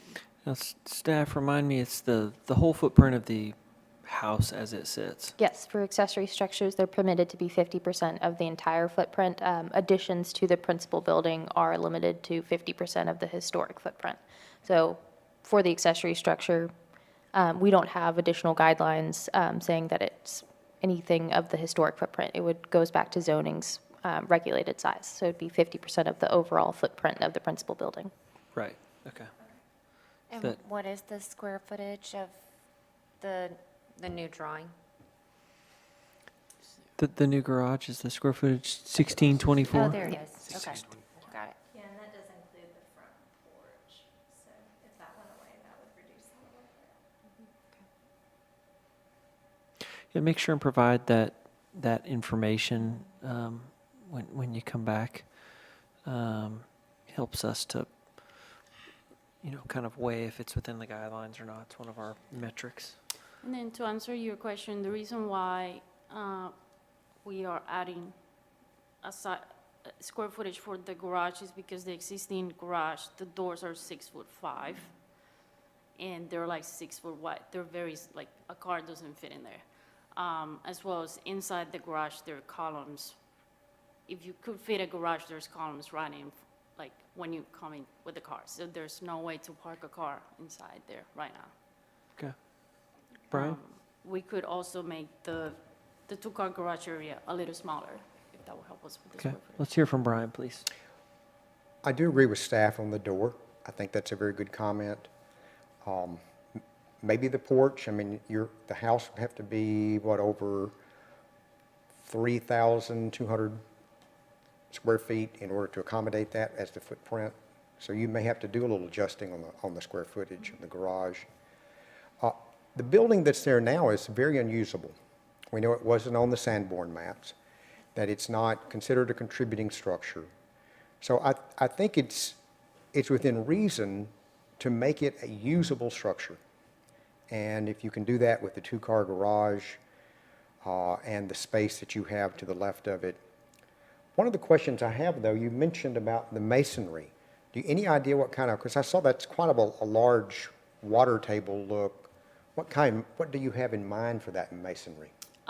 We haven't got to that point yet. There's a present issue that the client is having now because the rear client built accessory building and a driveway in the back, and now all the water is coming to his lot. So it's getting flooded every time it rains. So that's a current issue we will have to work to see what. We could find something, a material that would be appropriate to the style of the house, whether that's stone or a block, that makes sense based on what's on the main house. And I'm assuming of the two options, you provided us two options. And the option that was presented to us with the front-facing gable, that's your preference? Yes. Yeah. Now, the main house is right now sitting very low in the ground. It doesn't have masonry in the bottom. So we'll have to see what we can do, but also waterproofing the three sides of that garage so we don't have water issues. Okay, thank you. Any thoughts, Mary? On the rear, is there a way to break that span for the sake of the neighboring property? Sure, yeah, I think that wouldn't be an issue. I think that little dashed line is where the existing roof ends, Yeah. right? So that Yeah, we're quarter of the building is new. just trying to extend that roof out. Right. I think that was based on what we understood you guys had recommended previously. It was trying to stick with that existing sort of structure, but also, to your point, Brian, it doesn't look great. It's not sort of a standard, it's a little bit of a hodgepodge at this point. So how do we make it sort of fit with the character and feel a little bit better than what it does right now? 'Cause I Right. think we can agree proportionally. I mean, ideally, we'd love to take it down, but if that is not an option, we're trying to figure out how to sort of work with what's there in those proportions and make it feel a little more fitting to the site and to the house in front. Well, I think it does that personally. And there's very low visibility. Yeah. Okay. Kathy? I have I'm looking at the site plan where it shows the original home and then the addition. And where is the original footprint in relationship to the new drawn in? Are you using the existing footprint of the garage? Yes, the white part is the existing. The what part? The Oh, the white white box there part. is original, and the gray Okay. would be the new addition. Okay. Okay. Thank you. I just wanted to clarify that one, too. Yeah, this one's a little tricky as far as trying to get that height. When you showed us the two options, that's on page 7. That one. Tell me an alternative front, option 1, and then 2.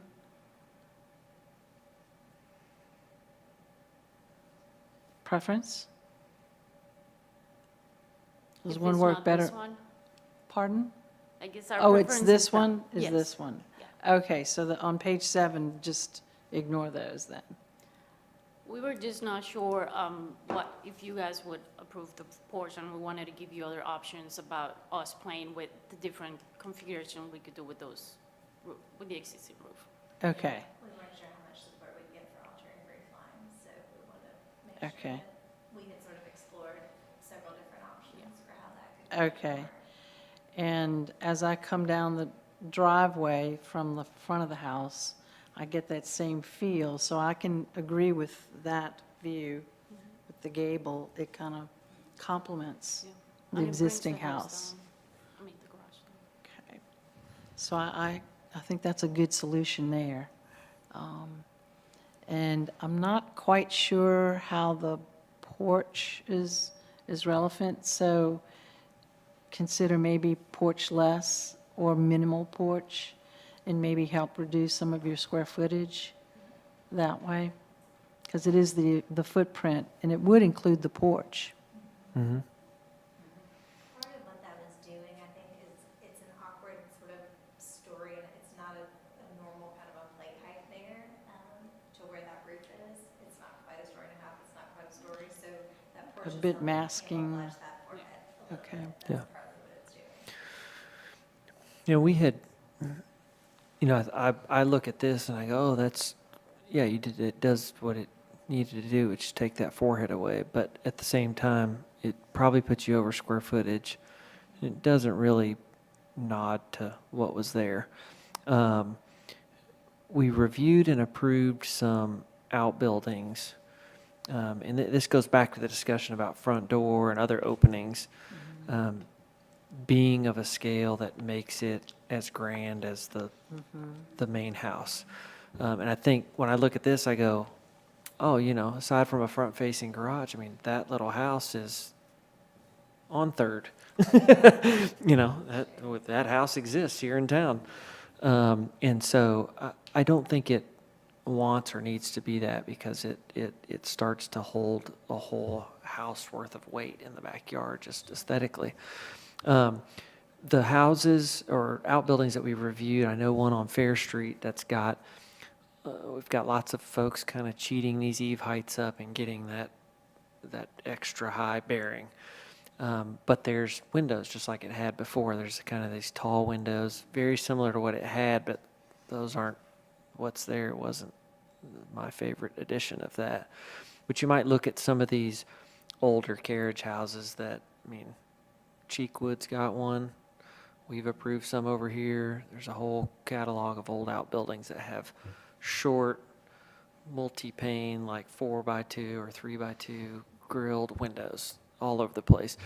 And then once you put kind of a typical size front door with outside lights and match that head height to the windows, I think it's going to bring it down to outbuilding scale. I like the roof work you did over the garage. You brought the eave down in the front so it doesn't have that mass sticking up. So I think that's a good move. I like that side a lot. And one of your additions here had the salt box bump up. I'm happy to lose that and it go away forever. And the owner probably is too. So I think keeping that really simple, let it complement the house, and then trying to simplify that other side so it doesn't look like a full-on second super nice house in the backyard. I mean, that is the house that, remember the house got torn down in behind on Third, right across the bridge? That's the house. It's a shorter version. Yeah, when you say that, the visibility's really low here, but I totally agree with the shed window option. Yeah, to make look at it. more garage. But it'll be, we don't review the interior, but it's going to do a lot of what these big windows and glass was doing. I imagine it's just one big open space. So now you've got clerestory windows, even though on the outside they don't look like clerestory or transom. They look like it's the second floor of a carriage house. But you've got a cool kind of vaulty space or something inside. So anything else? I was just going to say, I like the roof structure on this one too, as far as it kind of complements the pediment on the front porch of the principal structure. So maybe if we could have that with what you see on a drawing of that with what you see on page 7 where the porch is removed, I think that would be great. And then also the comparison of square footage to the principal home. Yeah. Okay. Kathy, anything? I'm still kind of like, sort of to Bob's sentiments, I'm still like, wow, this was a big approach, but it's a challenge to make this work. So I think y'all presented a good package, but maybe just refine things a little bit more. Thank you for the drawing showing the roof pitch height of the original house in alignment. It's page 8 to the addition. And I think comments that to simplify the addition would be, or the new building would definitely, the new garage would definitely make it even more subordinate. Thank you. Generally, what I'm hearing is we're okay with this direction, we just may need to simplify slightly. Yeah, watch the size. Yeah, yeah, okay. Think so. Appreciate it, thanks. All right, we're back to number 5, is that correct? Okay. Discussion of addition, principal, and partial demolition accessory structure at 305 3rd Avenue South. Brandon Pretty. Good afternoon. Evening.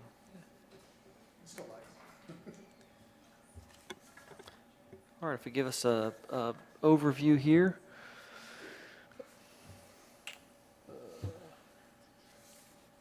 So we had discussed this a couple months ago. This is a small addition kind of to the side and behind of the home here on 3rd and Margin. And really appreciated, got a lot of really good feedback on it.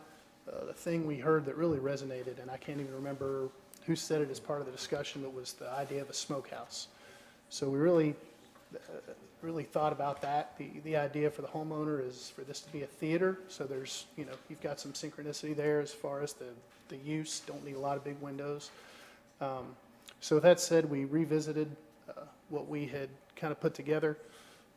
It got smaller, in particular, the front elevation, the addition to the side being within 1/3 of the width of the primary elevation per the standards, made sure to fall within that. The overall square footage shrunk slightly.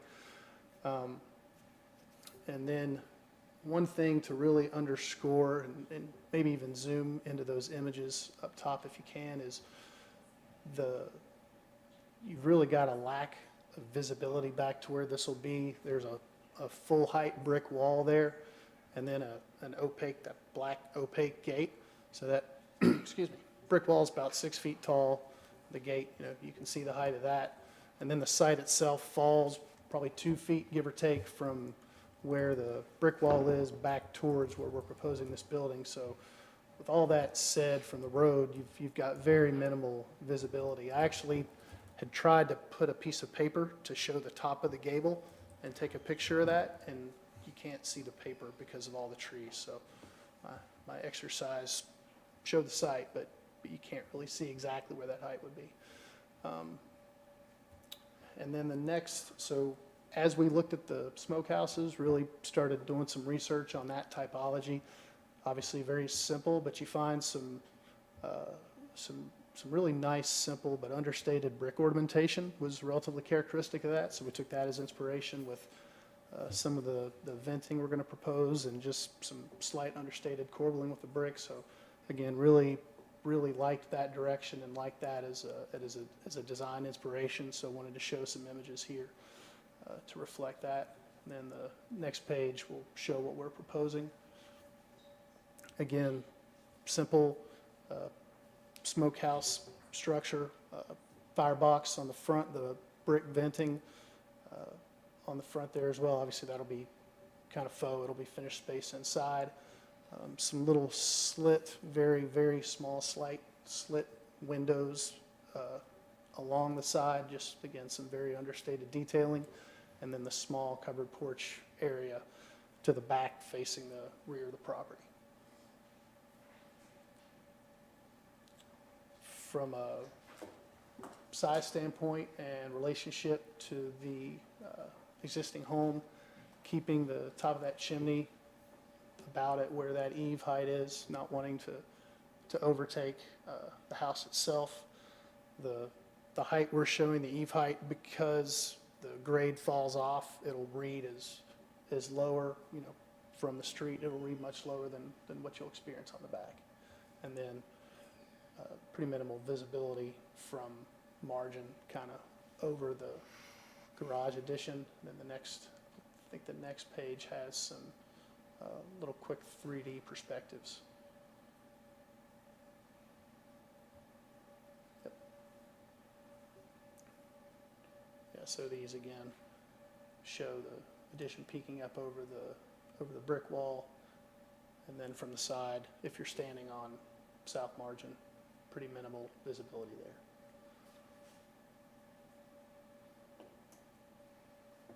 And last piece was a component of this, which was demo of I believe it was circa 1990 structure. I think we discussed, this was also proposed in what we presented a couple months ago, and I don't think there was any, given that that's a later addition, didn't seem to be any issue with removing that to put this in its place.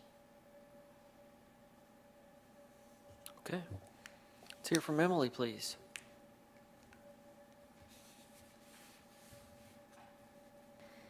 Thank you, Mr. Chair. So the property at 305 3rd Avenue South is located in the downtown Franklin National Register Historic District. The National Register listing notes that the building is known as the Miller Beasley House, and it was built in 1866, and it is a one-story brick Greek Revival influenced residence. This proposal came before the DRC in April, and the applicant has revised the plans based on the provided feedback. Part of the proposal includes demolishing the circa 1990 shed, which is appropriate within the guidelines. The addition is proposed to be in a similar location as an existing structure that was built in the 90s that the DRC was supportive of demolition of. And the building addition footprint size is appropriate within the guidelines and is well under the recommended 50% of the historic building footprint at 836 square feet. The materials and the addition will blend with the existing building by being composed of brick and utilizing a standing seam metal roof. Connecting the addition to the 1950s garage, a lattice connector piece will be utilized. Additionally, on the rear of the building, a small lean-to porch is proposed. On the front elevation of the addition that will face 3rd Avenue South, a large chimney will face the road. This detail was included based on a suggestion to have the building read as a smokehouse in the April DRC meeting. The guidelines recommend designing chimneys to be compatible in materials and detailing, but simpler and subordinate in massing and height to historic chimneys in the district. While the chimney does appear to be smaller in height than the chimneys seen on the original portion of the buildings, none of the chimneys are seen from the street. The location of the addition will be located on the right facade of the building. The guidelines recommend that one should size a side addition to no more than 1/3 of the width of the front facade if the addition cannot be placed at the rear.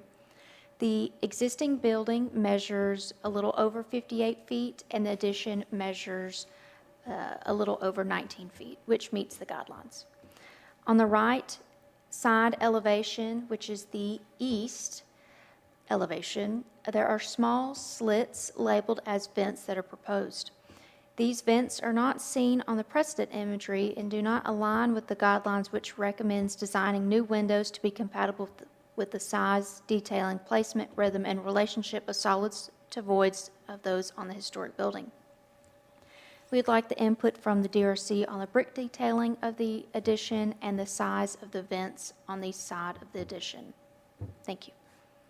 Thank you. Writing down what you said. Kathy, will you start us? Pass right now. Mary?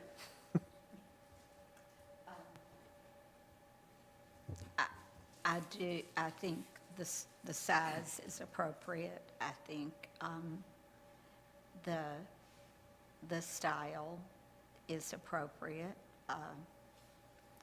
I'm probably never a fan of the slit windows in a historic district. I do think it keeps you from thinking it's original. So for that reason, I'm a little mixed on it. How much it's seen from the neighbors would matter. I don't know how much the trees and everything, because we're in full leaf right now, are shielding it, that it won't be shielded all the time, and that would raise a concern. Or are you going to see this, how much of this brick fireplace, when it's bare, would you see? But the size is right, the location's right, to me, the material. Thank you. Brian? Well, I can say and agree the material's right, but if you look at your inspirational images for smokehouses, I mean, they're not almost 20 feet by 32 feet. And that's a large building for a smokehouse. And I would agree with staff on the slit windows. I mean, we just don't see that in the historic district. And the issue, I know right now it's behind a brick wall and an opaque door, and we have trees, so you don't see it that much. But, I mean, the brick wall could go away, and the trees could go away. And at that point, it would be something that you would see, it'd be very obvious. So the size seems large to me. And then, you know, several of the stylistic things on the windows. Material, I agree with Mary, that works well.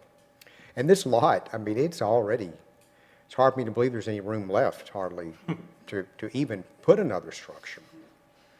So those are my comments. Okay, thank you. Madeline? Well, I have a couple of questions regarding the brick. I guess one's more of a comment. The brick corbelling at the cornice, I like that. I think it makes sense with the main house. But what was the idea behind the brick vents? Where'd that idea come from? Did you say the vents? Oh. The brick Ju- vents? Yeah, just, it really came from a way to try to do something to articulate that wall a little bit, and it, you know, in seeing some of the slight vent work here, you know, where you've got the bricks and the penetrations, it felt like, you know, reference to that, to your point. I mean, I don't have historic evidence of a smokehouse showing vents. Sure. So, and it's, I think a couple of your inspiration pictures show it. I'm just, I don't see any of that type of detail. I love the brick cornice and corbelling. It almost looks like the dental molding maybe that would be on the principal structure, but I just don't see the principal structure with that venting detail. no, definitely not on the principal structure. And let Yeah. me clarify, the vertical slit vents are what I was saying. There's probably not historical evidence for that. We do have, I believe it's that middle image on the top where you did see some, I'm assuming that was venting in the brick itself. So that's what we were showing with some of the brickwork on the front and the back. Just to help you out with that, that's how the smoke got out of the smokehouse. That's- Came out of those Yeah. little slots in the Yeah. brick, Yeah, usually in the gable. yeah. So, My only other comment is I would agree with what everyone else said about the slit windows. Yeah. so the fireplace would be on the side facing the street. Yes. And normally, any type of smokehouse, just historically, the fireplace would be facing away from the main structure, from what I've seen in the south. The view shed I'm concerned about, the little holes at the top, that looks appropriate for something to look like a smokehouse. The slits, it almost, to the side, almost looks like a chapel. But, Yeah. an English chapel. But as much as the view shed, I'm concerned about that fireplace being on the side facing the street. That would, if you're wanting that look of an older structure, even though it's brand new, you want to look at the placement. And that would be problematic for me, just having a fireplace on the side facing Third Avenue. And one quick to that, if I could, little point of clarification, is that the fireplace piece itself would fall below the height of that existing brick wall, and then once it falls off a couple feet, you would see, obviously you'd see the chimney, but you wouldn't have visibility of the fireplace. To the extent that the wall is there, the wall is going to block that.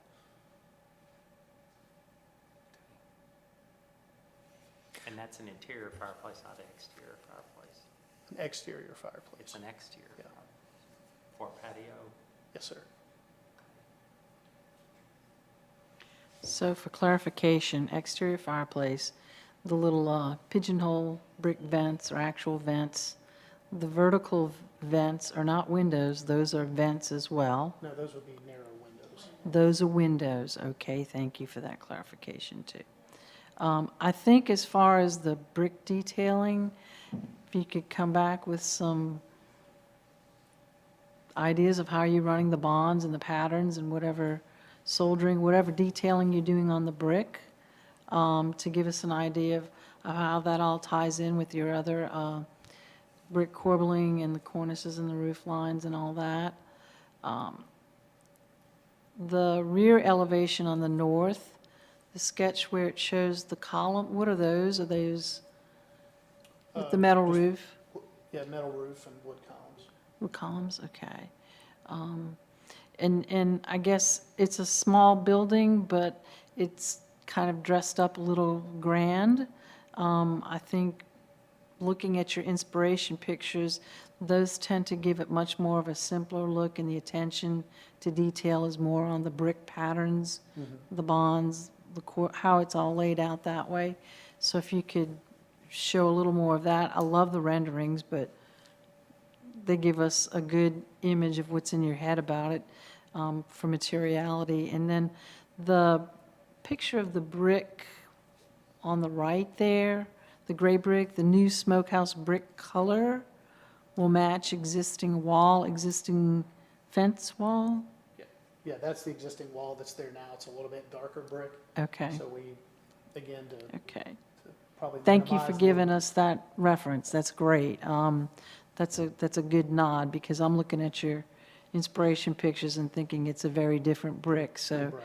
continuity with that as well. Mr. Chair, Yes, to a ma'am. comment that Brian made, the additions that are on the original house are very clear to see.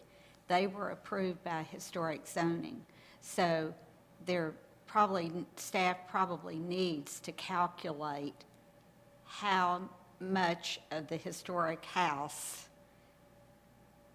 compared to the additions that have already been put on, to see if we're under, to make sure, I think we are, but make sure we're under the recommended 50%. Sure. Should be, I think, commented on by staff. And I was looking at the drawings, and this kind of front-facing gable meets that width of a third of the front of the historic. But I still think it's sort of a stretch to not consider the connecting kind of neck there, because, side additions, the side addition, which the neck is part of a side addition, comes out the side of the back of the house, is supposed to be a third. And so really it's 28 feet. Yeah, 28 feet, which is almost half of the front of the house if you count the neck. But, I don't think it's bad looking. It's just when I read the guidelines, I usually consider the whole width of whatever you're adding, which is the neck is included in that.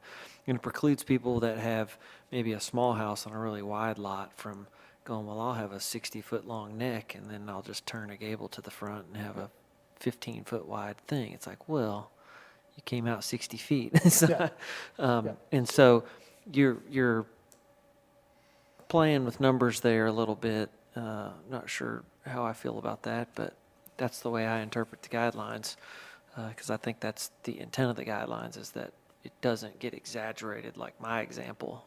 I don't think yours is all that exaggerated, but it's definitely playing with the numbers. Slit windows, just put some normal windows in there.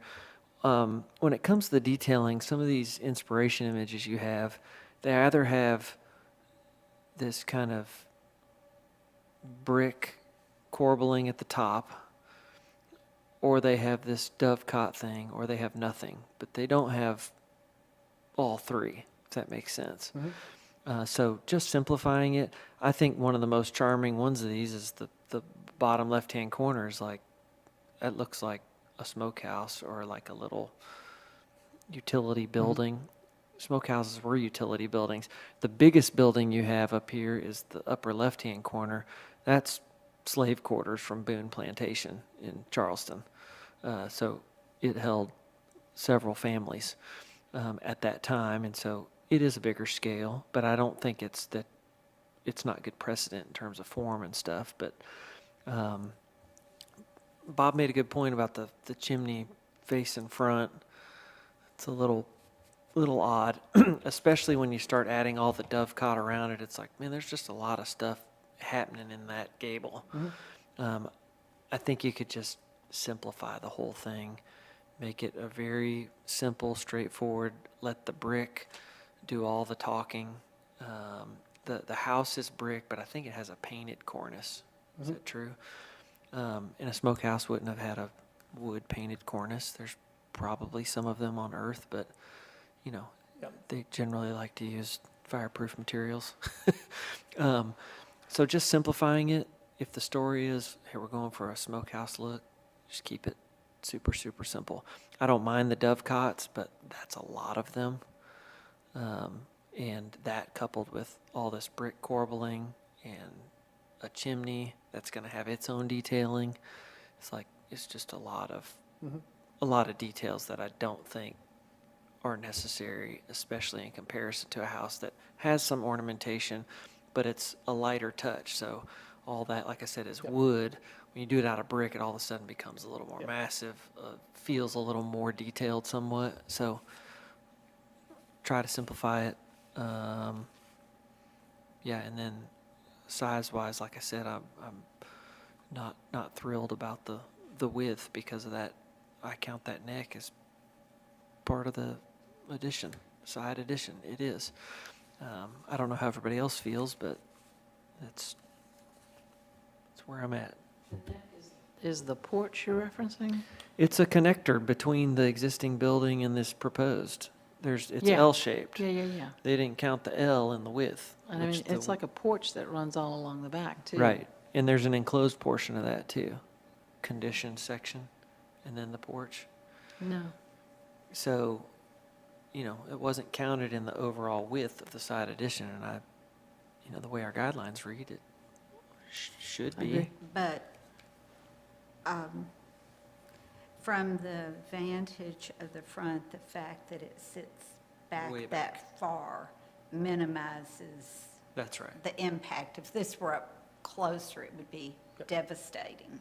But Yeah. it does sit back. Yeah, we added some dimensions. We're 160 feet off the road, and that's, whatever, almost 100 feet behind where that wall is, so far back. Yeah.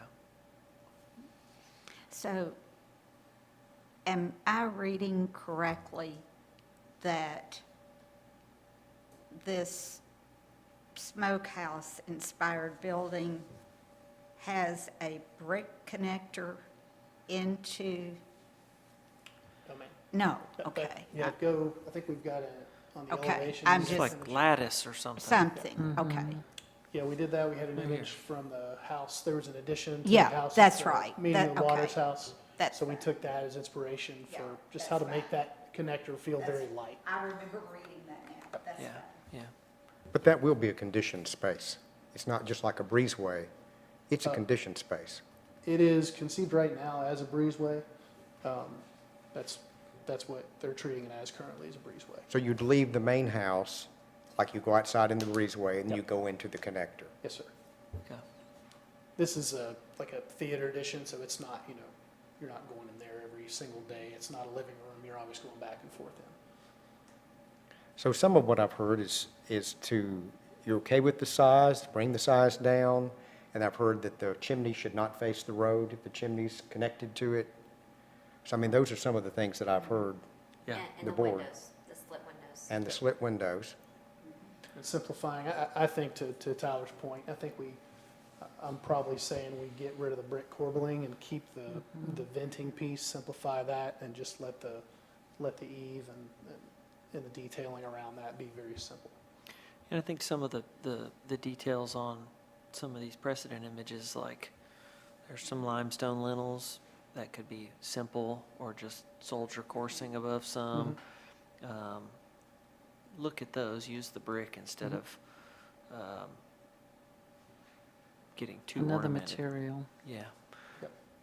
Yep. And yeah, I think it's it's a big little theater edition here.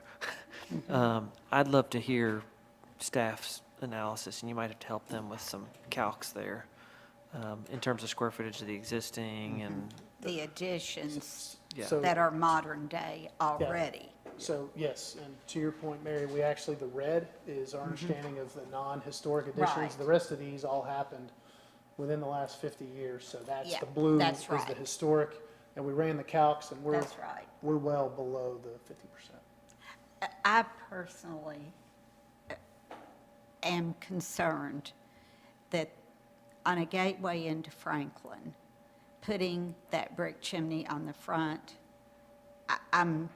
the more I think about that, I can't support that. Sure. Because to what Brian said, I mean, the brick wall, somebody could decide they don't want it. They, you know, and this is a gateway into our historic district, no question. anything else? All right. All right. Thank you, all sir. very much. I Appreciate appreciate it. it. You gotta go? I gotta get kids. Okay, thank you. Item number 6, discussion of new construction at 1845 William Campbell Court, Lot 7 at Magnolia Hall.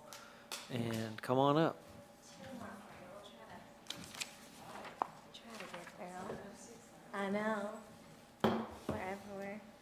Okay, so Magnolia Hall, Lot 7, that y'all have seen several times before. I think the last time we were here, there was discussion about the location of the screen porch, how that courtyard related to the corner, that front dining room addition. So we've kind of tried to address some of those comments, push back the dining room addition and detach it from the porch. We also pulled that screen porch that we kind of detached into a pavilion previously back forward to kind of balance those two elements. We reworked the floor plan a little bit, so we ended up with a chimney on the end, which I think fits a little better with this style of home.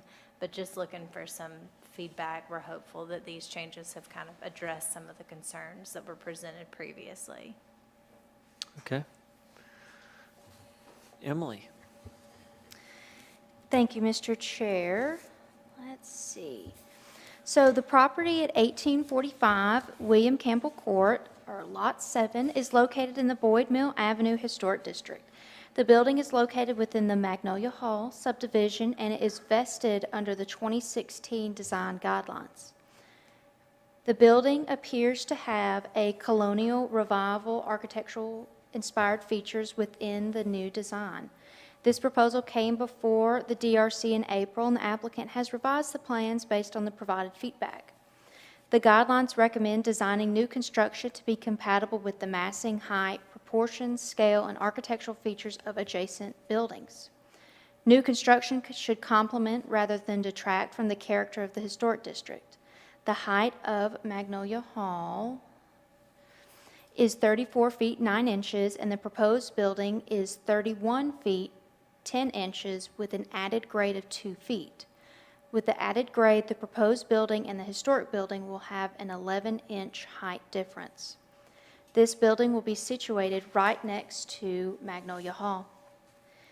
The building will mostly be constructed out of brick with some detailing of cementitious siding.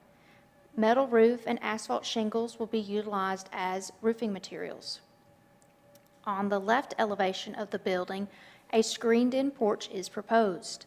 On the right elevation, a glassed-in porch/conservatory is shown, and in the inspiration images, on only one elevation, a screened-in or glass porch is seen, and it's not seen on both sides of the building. Let me scroll to those images. So, more information is needed to understand if the front 3 dormers are recessed 12 inches so that they are not considered wall dormers. And the front elevation utilizes multiple 12-inch columns and a 9-foot 5-inch front porch. The guidelines recommend designing porches with depths of at least 6 feet and simple columns and balusters, and it's recommended to use square or round columns with a minimum of 8 inches and a maximum of 12 inches diameter. Thank you. All right, thank you. Who would like to volunteer? Yes, ma'am. Ms. Worthington. As far as the height of the proposed home, is it the same height as when you came before us? It is. Okay. The drawing of it next to the mansion, it does seem a bit overwhelming. Is there a consideration you could possibly reduce the height, We can the certainly ridge? look at trying to bring that back down some. This one's tricky because it sits up higher. We've got 2 feet. But yeah, we can Yeah. certainly try to reduce that back a little bit more. Okay, I think the massing on that is just a bit overpowering too. And the screened-in porch, did that grow in length from previous? Okay, It did so pretty not. much the same footprint? You just set it back, So one it setback? was a detached pavilion. It's been back and forth. Okay, okay, I A think bunch I of remember different some of times. that. We've kind of gone back and forth on where that is and what that is.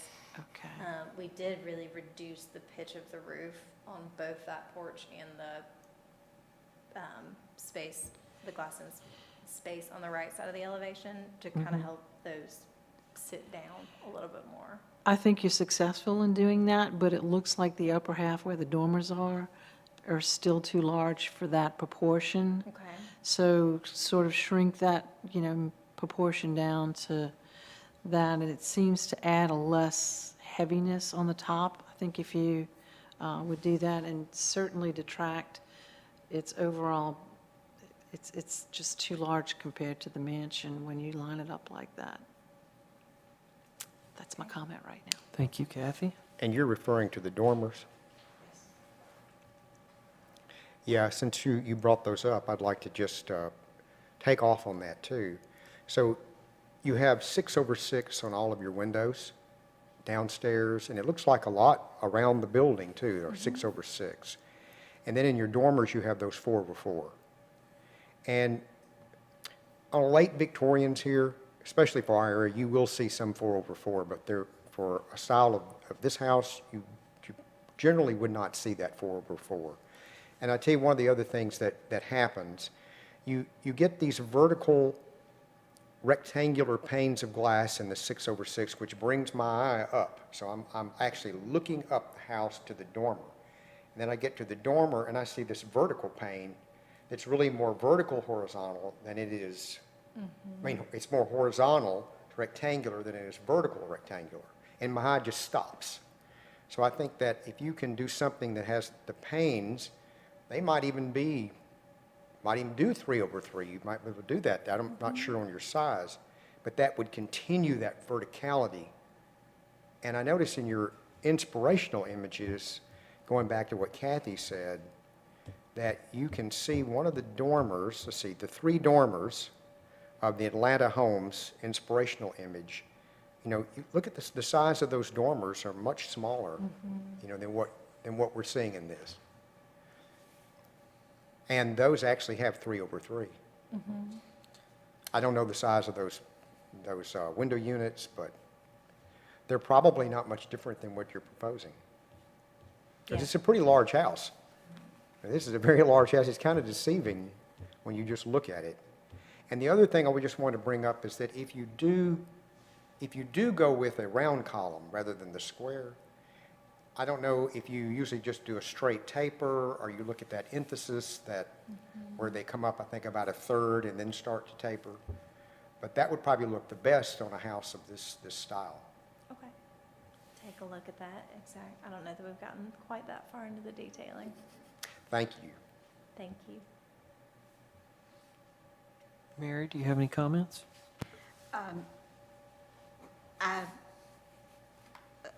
When I look at the Magnolia Hall, I think when I look at the Magnolia Hall, the height has got to come down.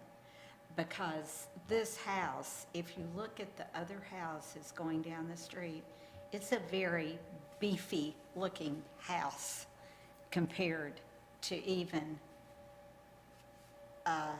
if you look at the footprint of Magnolia Hall, and then you look at this house, it's just a very heavy-looking house. Inspiration photos heavy-looking. So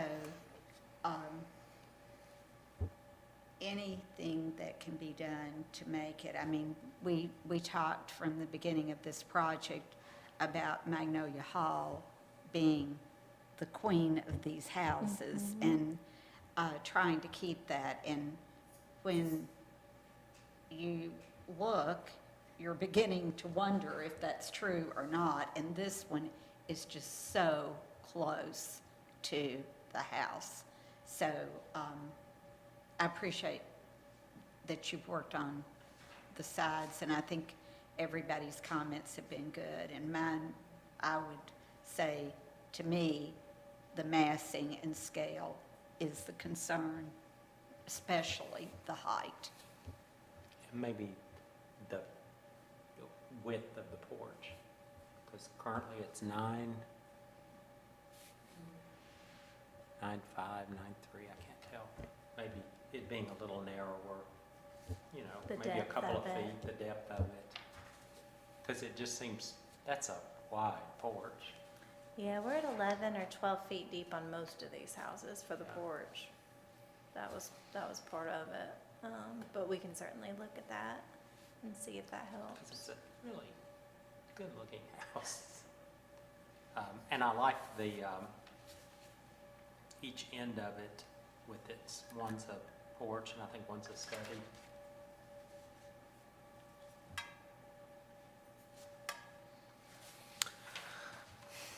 Let me jump in here and look at some of these details. I'm going to comment a little bit on the dormer as well. I'd love to see just the amount of wall around whatever fenestration you pick be minimized enough that the dormer is just trim across the face, which is most historic dormers on this type of house are just trimmed out. And what it's going to do is put a little more glass in there, I think, anyways. And it's, I do this every day too, and the insulation requirements and wall thicknesses are not helping that aesthetic.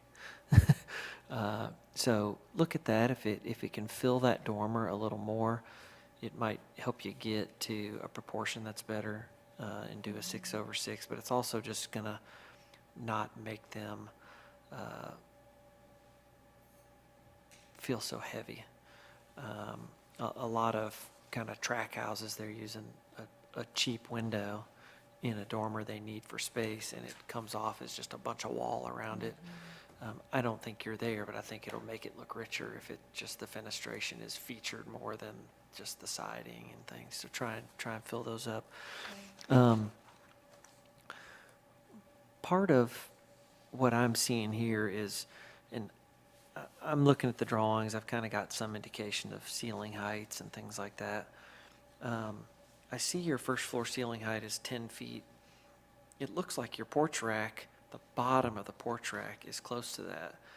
I think it could really help the scale of the building if the porch, the whole front porch, columns and all, porch rack, everything, were lowered about a foot, because typically the ceiling in and out, close to matching, not always, but close, within a couple inches, and your porch rack sits down below that. According to the drawing, that's not really the case. It maybe sticks down a couple to a few inches, but usually it's 12, 14, 16 inches. I think it's gonna bring the scale down to kind of a more pedestrian. You may see a little more brick above that shed roof, but I don't mind that, because I think it's about how we're going to experience it down from the ground. So I'd like to see it shortened down a little bit. I think staff's recommendation was the column sizing, to look at those. What are they? There's some recommendations to that. They seem pretty heavy. They you know, I'm looking at the front door. If that thing's 36, those columns are 14 inches square. That's a big column. And so just trying to tune this thing down to just a little more delicate and not so heavy. And I think the detailing on these two wing porches are suffering from that a little too. I get the paneling and things and the heavy mulls on the right side as it's a true conditioned solarium kind of space. The screen porch could maybe depart from the panels at the bottom, so it just is a lot more transparent. And maybe even doesn't have as many of those heavy mulls. Maybe it's got your column at the corner, a heavy mull for your second, and then the centers maybe divided up with a little bit thinner pieces, which would be in keeping with how a screen porch would have been built. Sometimes it was a pair of columns at the edges and a little more spindly in the middle. But the screen porch, when I first looked at it, I thought, they've got 2 sunrooms. This is amazing. Why would anybody need 2 sunrooms? Because it's detailed like a sunroom, and it comes off as pretty heavy still. And again, all that porch rack and all that stuff is up pretty high, and I think even though it looks in proportion with the house as we're looking at it now, I think if you put a scale figure in there, we'd see that, oh my gosh, everything's like 10, 12 feet tall everywhere. It's a really large scale thing. The other thing that when I'm looking at, and this kind of gets at what several people have mentioned, this side by side with Magnolia Hall, I don't mind the center mass of this house being that kind of 11 inches below. I mean, it's 2 foot 11 inches smaller than the house. I mean, I try not to penalize people too much for grade because we don't want to see you chop the site down either. But all that to say, it is tall. The thing that exacerbates that to me is you've got this side-facing gable that's brick, and it's a secondary mass, and it sticks way out the side. It seems really heavy. And then when I go and sort of flip around and see how that roof interfaces with the main mass, it's this stepped kind of gable thing. I wish with all that's in me that somehow that could get aligned somehow. Me too. Because there's 2 steps. I know you've got a room up there, but that piece of mass is making the house that would seem maybe more appropriately narrow. It's still not narrow, but now it's taking what is massive and making it wide and massive. And I don't think that's helping us on the scale and proportion thing. It just seems like, whoa, there's a whole second brick house coming out of the side of what's supposed to be the main brick house. That could be solved with materiality. It could be that eave needs to come down some more. It could be a lot of things, but it's too much for me right there. And Tyler, to what you were saying, since we're looking at the massing, the front porch of the new house roof line invades height-wise the second porch of Magnolia Hall. Yeah, it's pretty tall. It's really tall. And if you look, if you're riding your eye across the front of this house and include the additions, and then do all the front forward additions and don't count the smokehouse, they're riding neck and neck. And width. Yes. Yeah, it's pretty broad. And in your inspiration image, that front shed porch, I think it may be the Atlanta house, it's hipped on the sides and probably a little shallower, but it's got a full second story. So I'm reluctant to tell you, well, shallow that pitch up because we're just going to look at more brick. Right. So explore that. There's some happy medium there. I don't know what it is, but I know the porch rack just seems too tall. When you look at that, all the inspiration images, the porch racks are down. They almost come down to the head of windows. And Yeah. generally, I mean, that's not a rule, but No, we always have to kind of look under to see the window trim and things. With your drawings, it's like, well, I see the trim and siding before the porch rack. It's it's up there. So anything you can do to treat this as if there were a historic house that was maybe added on to, and that all the rules applied the whole time in terms of side additions and back additions, so that there's some sacred mass of an original house and some silhouette that you go, okay, I can buy that maybe this is a historic form. We know it's not an old house, but we've got a historic form, and then they've added on.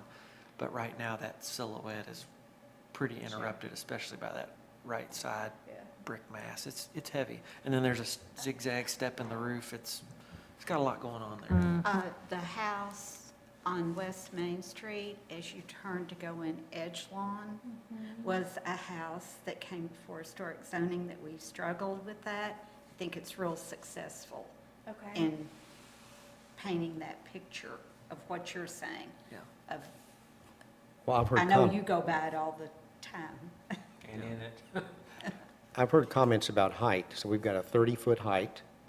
I mean, what ideally type of height are you envisioning?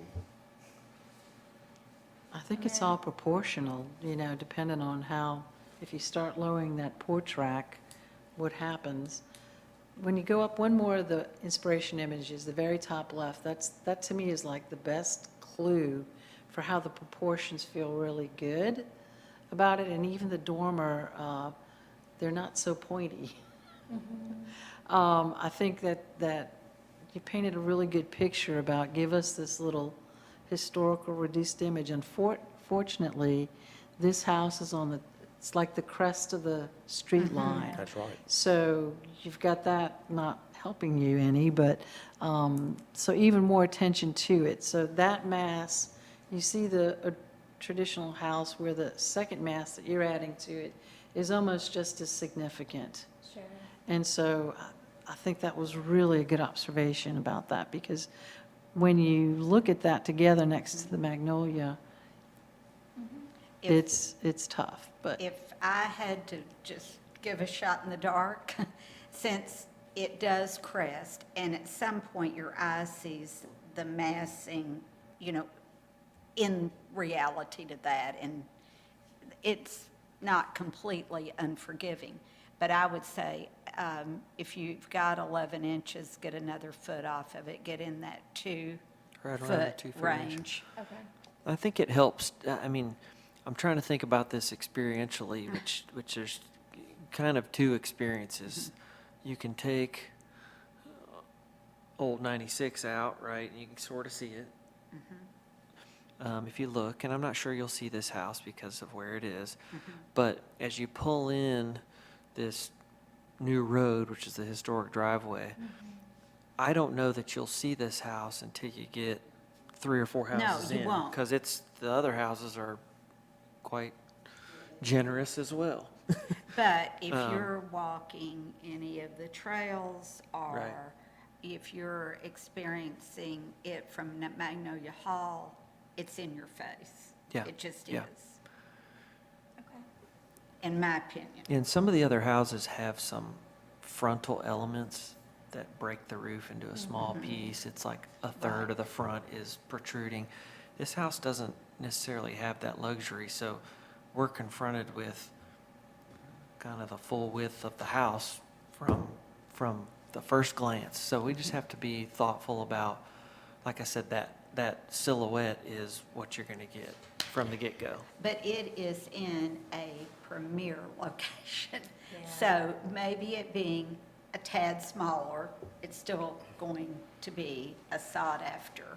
Well, we have talked about the porch being extra Lower, wide. yes. No, not lower, the depth of Wide, it. Yes, And reducing that, because that was something that staff brought out. yes. That it's 9 feet now and it needs to be 6. So that only gives you, 6 is the minimum. okay. And traditionally, you see 8. 8 I or think 9 8. is Okay. pretty typical for all of these. Will you also increase your 121 feet away from the house if you reduce the depth of that porch some too? Sure. So 2 birds with 1 stone on that one. And if you bring the height down, you also bring that porch right down. That's So right. there's a lot of things scale-wise that it would just That- pull in. And you mentioned it's on the crest. Well, that's kind of a natural place to see something kind of be a little shorter as it goes down. Yeah. Sure. Anything else? Okay. All right. Yes. You always give us plenty to talk about, so we Good. appreciate that. So a few more adjustments, but do you feel like if those kind of comments about shortening and reproportioning dormers were dealt with? I like the new location of the screen porch. Okay. Seems, So this it's a is better more spot. It details at this seems point. engaged with the house better, but it's behind the front edge. We've already kind of, I think, conceded to the idea that the study's gonna stick out, not past the front porch, but the front wall. So it doesn't seem like a detached cabana, which was Right. concerning, I think. Yes. So I think everything that you changed from last time is an improvement. Okay. But I think there's more work to do Sure, just to scale, get this overall mass scale. feeling better. Okay. Is that fair? Did I say that? Okay. But if we could get that mass down just a little bit, we'd be supportive of the rest of the direction. I think so. Like Okay. the materials. Doesn't seem too ornamented, which is probably a good thing. That was the goal with this, knowing it's right across from the mansion, keep it Yeah. pretty simple. And I think we commented on the columns being, they Maybe a look little real chunky. stout. Yeah, And there's bukus of resources out there that tell you how slender things ought to be. And when it comes down in height, it Yeah. should definitely tell you it wants to be skinnier too. And bless you, bless you. I mean, this is a extraordinarily important journey because of the location. sure. Yeah. Absolutely. Okay, thank you. Okay, yes, ma'am. You say good job? Okay, thank you. Let's go to item number 7. I think this is our last one here. Is that correct? This is Lot 11, 1855 William Campbell Court, for the record. So this one, as y'all well know, has also been through quite a few iterations, also super important because it's kind of at that far end, right? So what we try to do with this one, there's a couple things, and you guys have not seen this, I don't believe yet. Based on the actual grade on the lot, we changed the plan, so we actually removed the garage from its previous location and put it underneath. Because we have such a huge, we have about 8 feet of fall between the top back corner of the lot and the cul-de-sac at the bottom. So to be able to get a driveway up to the garage where it was previously located was posing a major challenge, which is partly why we decided to tuck it under. It also allows there to be less footprint on the site by tucking that up underneath. The trade-off there, though, is height, right? So this house sits down low. It's definitely below everything else, but there's just a huge amount of grade differential on this site that we're struggling with. So we think, plan-wise and footprint-wise, this has gotten much, much smaller on the site, but it did get taller. So I think we kind of wanted a little bit of feedback on that. We did, we reduced kind of the massiveness of some things. We also tried to bring roof eaves down significantly. We changed it from brick to siding for most of it to help with it not feeling quite so large and heavy. So we're kind of working through a few things, but we do acknowledge that some of those grade changes have caused this. It's still not taller than the mansion, but it's definitely not sort of that story and a half look that we've had with some of these other ones all the way around because of that grade differential that we're fighting with. So would love to hear any comments, feedback, thoughts. We know this is kind of a work in progress, so we just wanted to get it in front of you. We anticipate that we're probably going to come to another one of these. Okay. We're not going to resolve this one probably today, but just wanted to get Okay. some feedback on where we're Elizabeth? at. Let's hear our staff comments, please. Thank you. So this is Lot 11, and it will be at the end of the cul-de-sac and nearest to Highway 96. The development is vested under the 2016 Historic Design District Guidelines and the 2020 zoning ordinance. And this is more of a 2-story Victorian-inspired building that is proposed.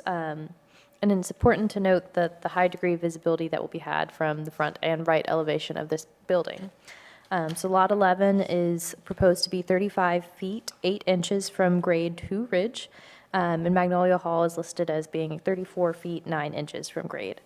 While there does appear to be substantial grade change, the height of the building is greater than that of the historic Magnolia Hall. And so the guidelines do recommend that new construction be compatible with the massing, height, proportion, scale, size, and architectural features of adjacent buildings. Further, the zoning ordinance states that new buildings within view of historic buildings shall be similar in scale and architectural character with the historic building. However, the historic building shall not be emulated to such an extent that it loses its prominence. Rather than attempting to mirror the scale of the historic building, new buildings shall be subordinate in their perceived scale to the historic building.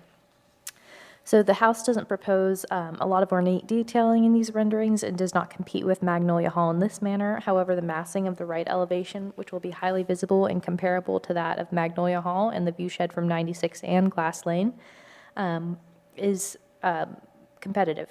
A punched opening is proposed on the right elevation as well as an elevated terrace, and it's not a common configuration seen on Magnolia Hall or elsewhere in the development. The transoms above the windows should be removed from all the proposed houses as they are not typical to residential homes in the historic district, and it will help to reduce intricacy and simplify the window patterns. The chimney should be compatible with other chimneys in size, height, and massing of existing chimneys on neighboring houses. The chimney appears to be approximately 8 feet at its widest point, but staff would like clarification on this from the applicant. It appears 12-inch porch columns are proposed, and the primary cladding will be clad in siding. More information is needed on the heights of the proposed stone retaining walls, as a variance may be needed for the heights in front and side yards for this. And the guidelines recommend to select retaining wall materials that are similar in scale, texture, color, and form as those historically used in the district and are compatible with the main structure. And kind of just a question if there's a particular stone being proposed, as there's some stone retaining walls seen along the street on Boyd Mill. Some more information is needed about that materials, and additional information is needed to fully understand the impact of the right elevation on the view shed with the historic building. Okay. Thank you. Thank you. All right. And if it's helpful, we did include some comparison elevations on 06, just so you could see and be reminded of where we were previously versus where we are now. I love the mountain. Yes. It helps me too.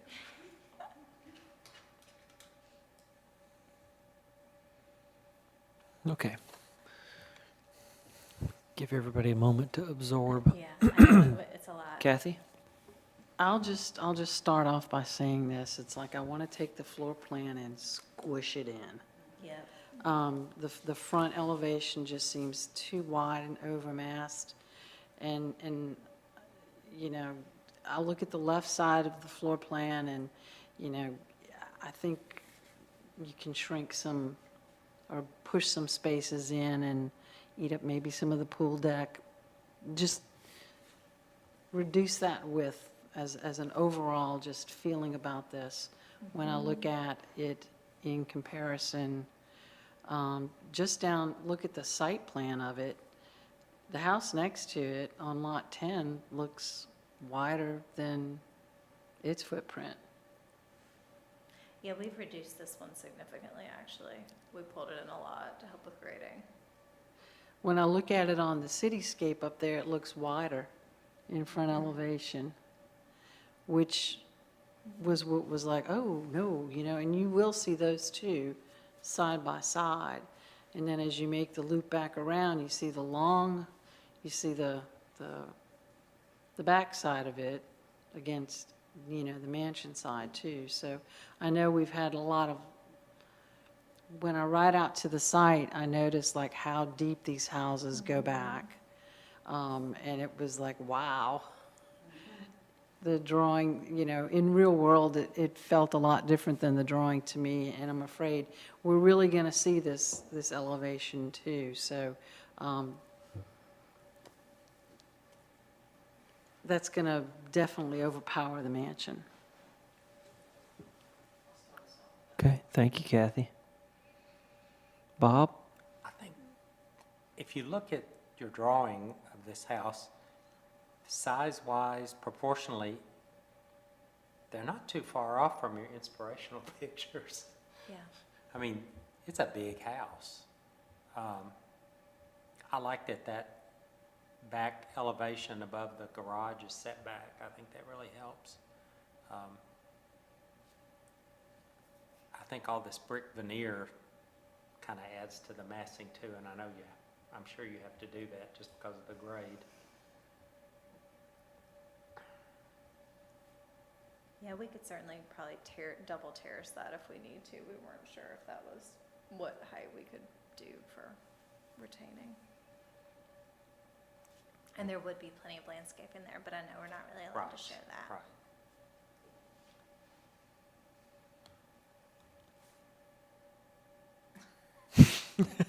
Would you like to give us some comments, Mary? Brian can, that's fine. Brian? go Well, ahead. I'm gonna go to windows again, and I see, what I see a lot of is 4/1. And, I just can't think anywhere that I see historic homes in our area that have 4/1 in kind of this vintage of a home. I think you would normally see, you could see 1/1, or you'd also see the three vertical lights over the one. That's pretty common, for a house like this too.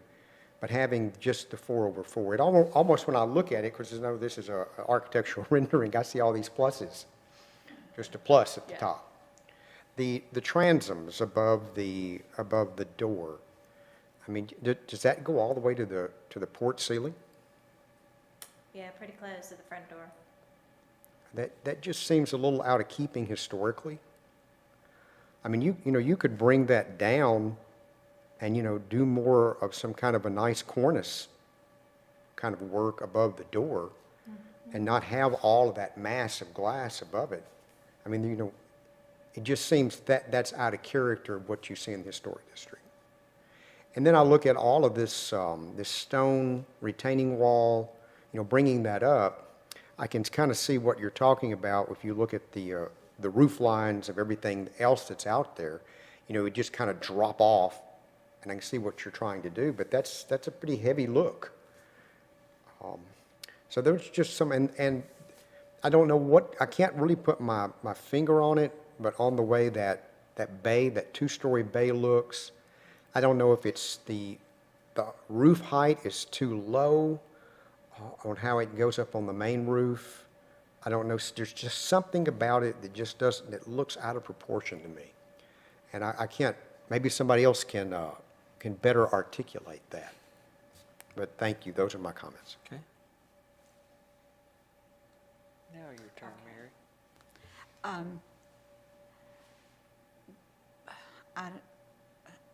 I'll start with the rounded element and the double porch. I just think that isn't a form that you would see in a historic district. If it were a double porch, it'd be real simple, real square. I think this house, and it's true of you're trying to be inspired by a Victorian house. You're not trying to, you are being. And that would probably not be my pick because they are the most eye-catching forms. And we're trying to be in the setting of a historic home that was a former site that's having part of it developed in the front. So, and this one does go back.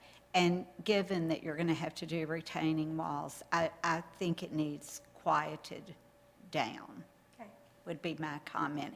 And this is something you're going to see from all the open space. So as I said, when they were looking at doing a fancy double porch on the city hall, it feels a bit like you're looking out at subjects.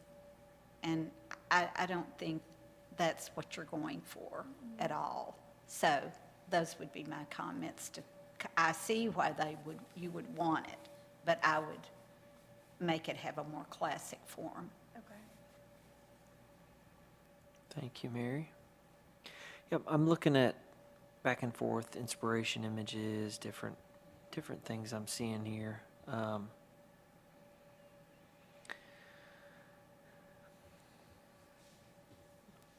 So I'm trying to flip back and forth between floor plans and trying to hone in on why some of the proportions seem peculiar to me.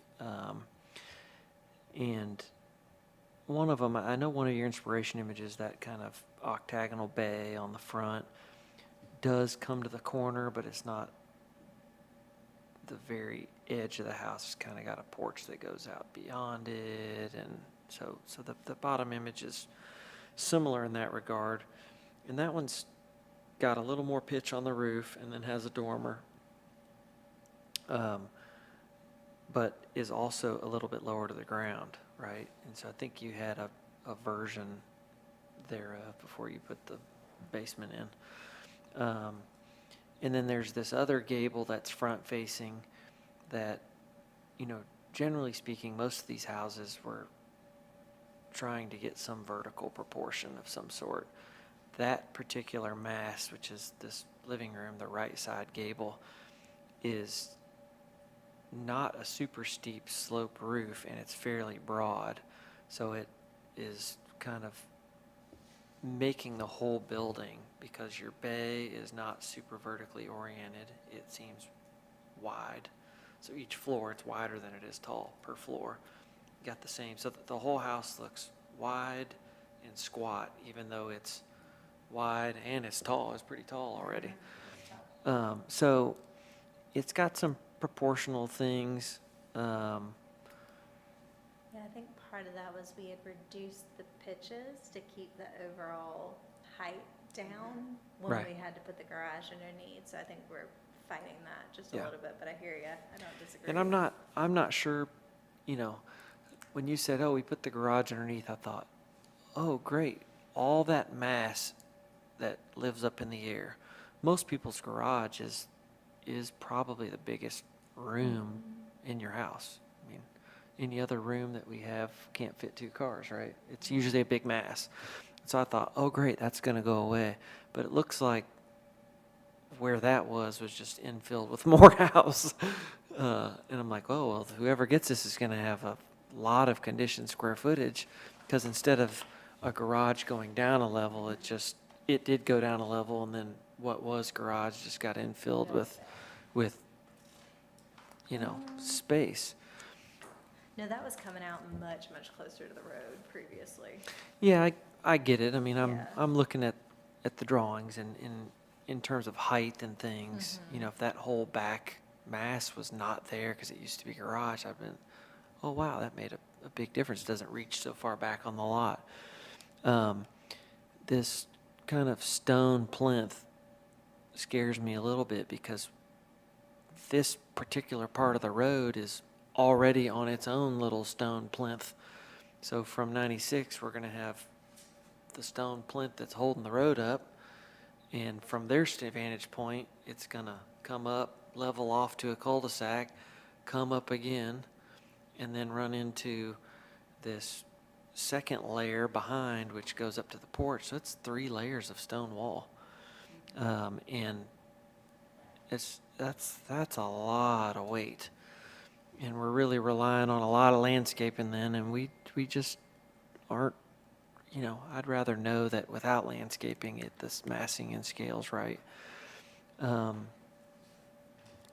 there's some of the window issues. It looks like you've got, there's 10-foot ceilings down, 10-foot up. Is that what I'm reading?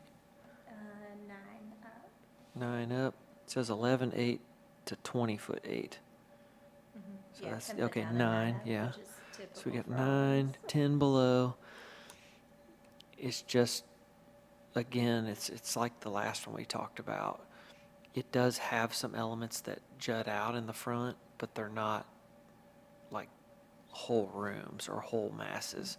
they're just smaller features. So we're confronted with a house that is going to read very wide. And on this particular one, its side is more visible to the public than this side, especially in comparison to Magnolia Hall. So we have wide and tall on the front, and then we have extra wide and tall and long on the other side. It's just asking for a whole lot. And then I think all this somewhat exaggerated chimney, it's fairly detailed and wide. I think the detailing's beautiful, but if it could be skinnied up a little, I think it does all the things you need it to do, but it's just not so heavy. I think that enclosed porch with the balcony is too heavy feeling and ornamented. I am looking at the details on the front porch, and you've got these piers with columns on them, except the piers aren't tall enough to receive the handrail. And if you look at all your inspiration images, usually the pier's tall enough that the handrail runs into it. So there's some things going on. My thought, We were looking more at massing than detailing for this round. Well, I think, yeah, is yeah. part of that. You're absolutely but this, right, though. if that octagonal bay, I think we've said it before, if it came off the corner, could help it. And if you can narrow it up a little, could help it.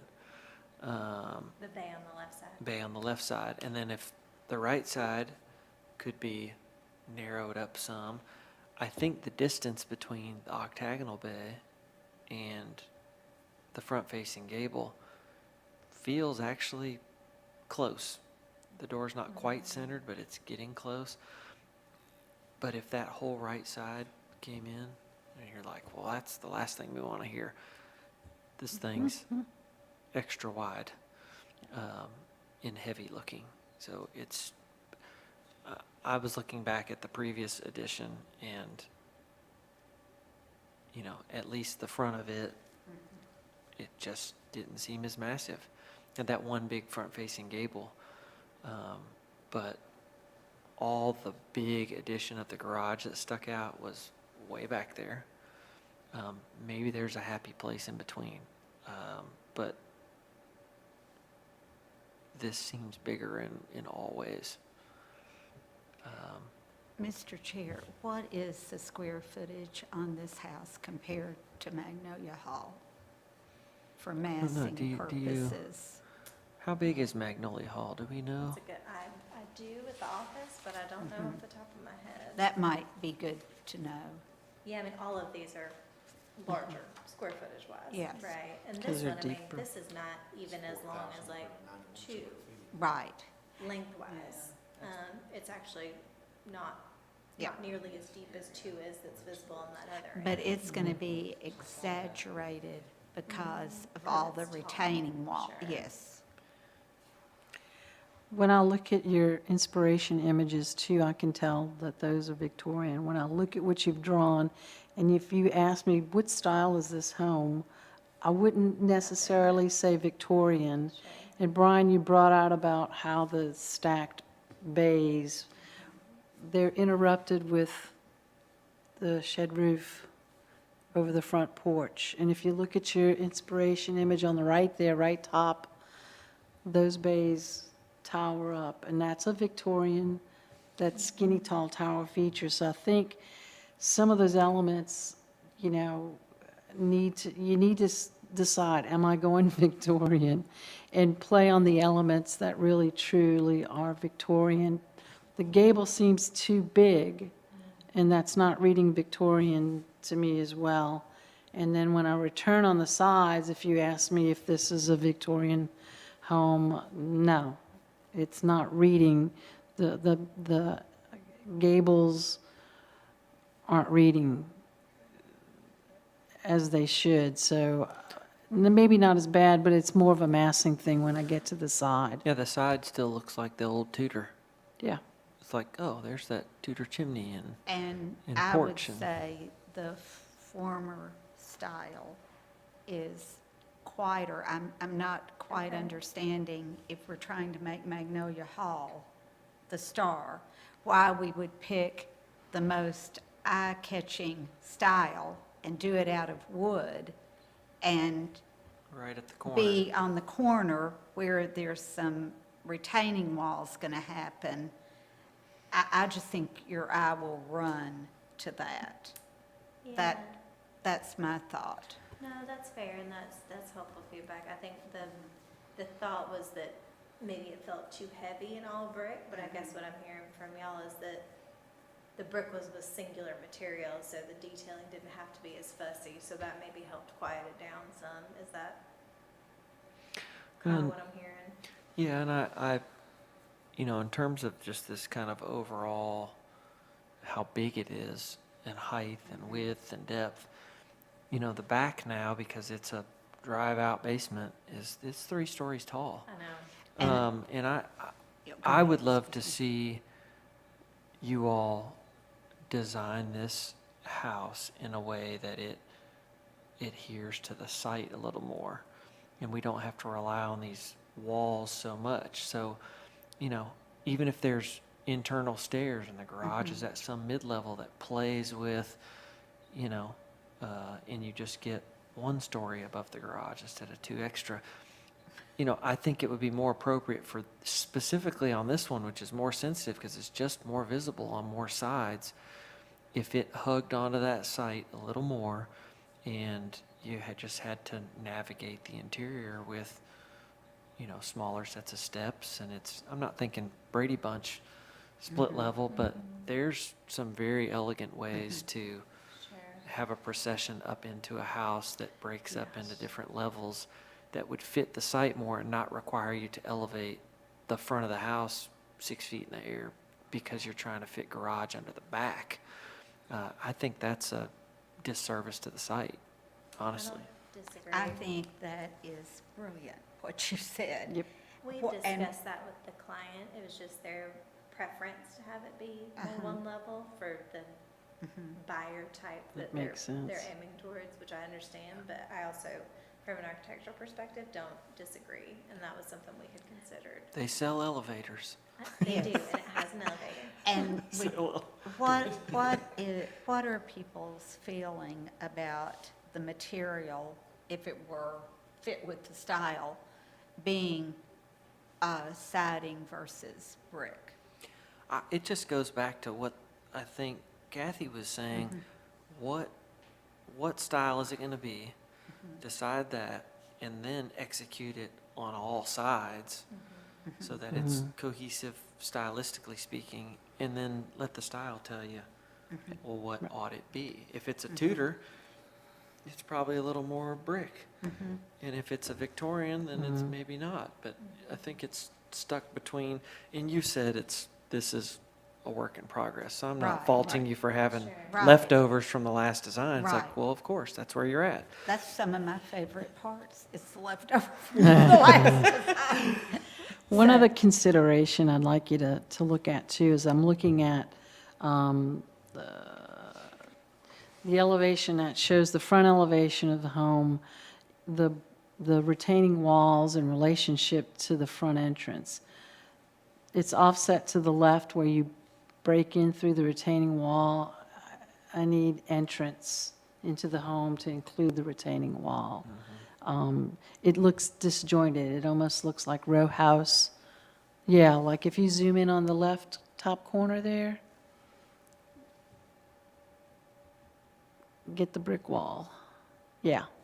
The entrance is that little opening right there to the left, right? It's just that cutout, and then it's offset from my main entrance. So there's a lot of steps, and I get you trying to do some leveling with it, but it's not reading as a proper entrance.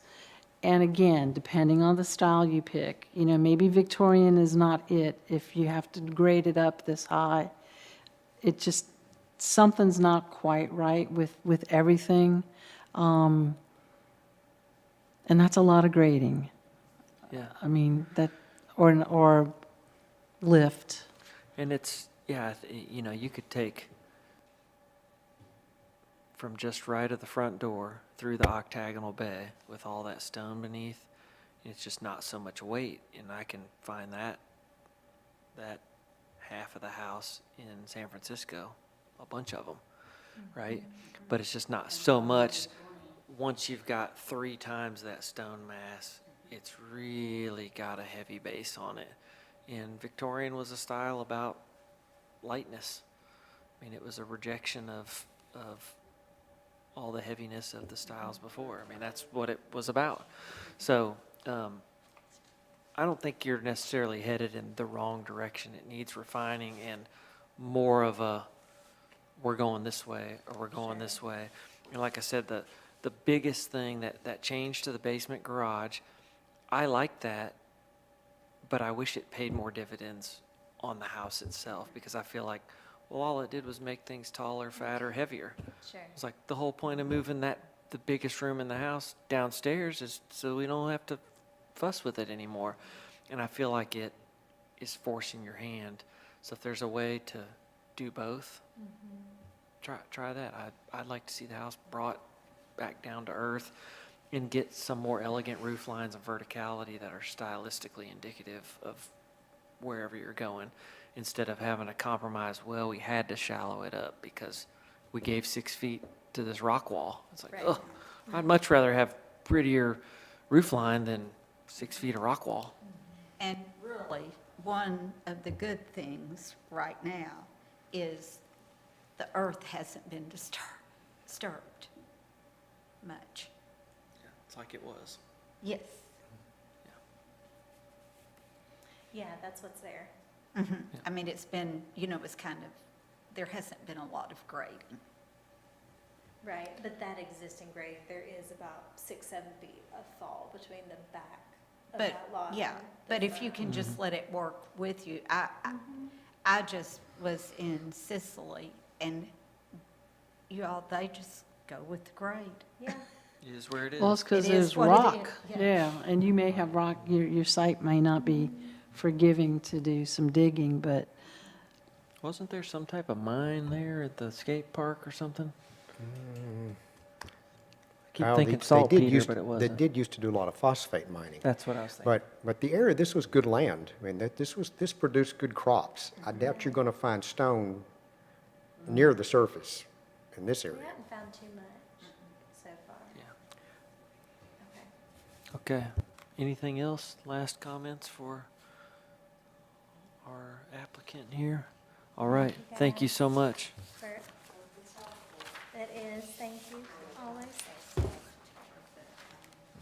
there on one side of the hill, how built those houses there, what you're saying, there's garage underneath. And he didn't move there. There's no retaining wall. Yeah. Any announcements? Did you get I'll make engaged? one announcement. We're having Juneteenth at the Macklemore House Thursday, and we've got a whole lot of music, food trucks. Hey. Bob and I What time? clean the house. I think it's from 10 to 5. Okay. And I think it's going to be really cool, so Awesome. hope y'all can come and Perfect. thank Bob for coming over with me and cleaning. 14. Thursday. All right. Any other announcements? We shall be adjourned. Thank y'all.